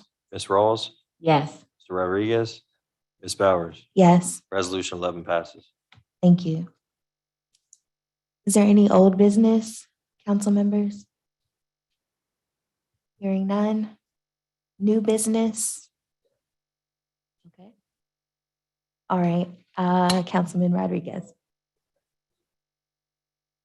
Make sure your mic is I on. just wanted to announce that we'll still technically be old business, but we'll still be currently taking applications for the Citizens Law Enforcement Advisory Committee. So any citizens that are interested in playing a role in that, we will be still taking applications to make these decisions here soon. Thank you. Thank you. Vice President Green? Thank you, President Bowers. Yes, I would like to announce that Harrisburg City Council will be hosting 3 budget hearings next week. They will be held February 8th, 9th, and 10th, with each meeting beginning at 5:30 p.m. The first budget hearing will be held on February 8th, and the topic will be public safety, police, fire, and codes. The second hearing will be held on February 9th on the topics of administration and building and housing. And the third budget hearing will be held on February 10th on the topic of public works, neighborhood services, engineering, parks and recreation, and facilities. The tentative vote for the final budget is scheduled for February 15th. The agenda for all of these hearings is on the city website currently. For council members, I'm asking that all questions for the administration be sent to the city council clerk by 12 p.m. this Friday, the 4th. Double check, make sure it's the 4th. This Friday, the 4th. For anyone from the public who would like to submit questions to the administration and to council as far as the budget, they can send them to publiccomment@harrisburgpa.gov. And I would ask that you send them by 10 a.m. Friday so that they can be given to all council members as well as the administration in a timely fashion. And that is the end of my announcements. Thank you. Any other new business? Just have a few notes. Harrisburg City Council will host an executive session on Monday, February 7th, 2022 at 5:30 p.m. in council chambers to discuss legal matters. Happy Lunar New Year. Today is also begins Black History Month. The Dauphin County Library System is hosting a Black History Month reading challenge. How many books can you read by Black authors in February? Log your progress throughout the month with the library on their website by completing 3 badges, by either reading, completing activities, or a combination of both. You can earn a book to keep at the end of the month. You will also be entered to win one of 2 $25 gift certificates to Good Brothers Book Cafe located at 1419 North 3rd Street, or the grand prize of one $50 gift certificate. Mark your calendars to attend Dauphin County Commissioners Black History Month play, Echoes of Voices of the 8th, Stories from Harrisburg's Old 8th Ward by Sharia Ben. Performances of the play will be held from February 11th through February 20th, 2022 at Gamut Theater, which is located at 15 North 4th Street. Friday and Saturday performances will be held at 7:30 p.m. and Sunday performances will be held at 2:30 p.m. Tickets are available at gamuttheater.org. This concludes the new business. At this time, I will entertain a motion for adjournment. So moved. Is there a second? Thank you. Thank you. At 9:19, we are adjourned.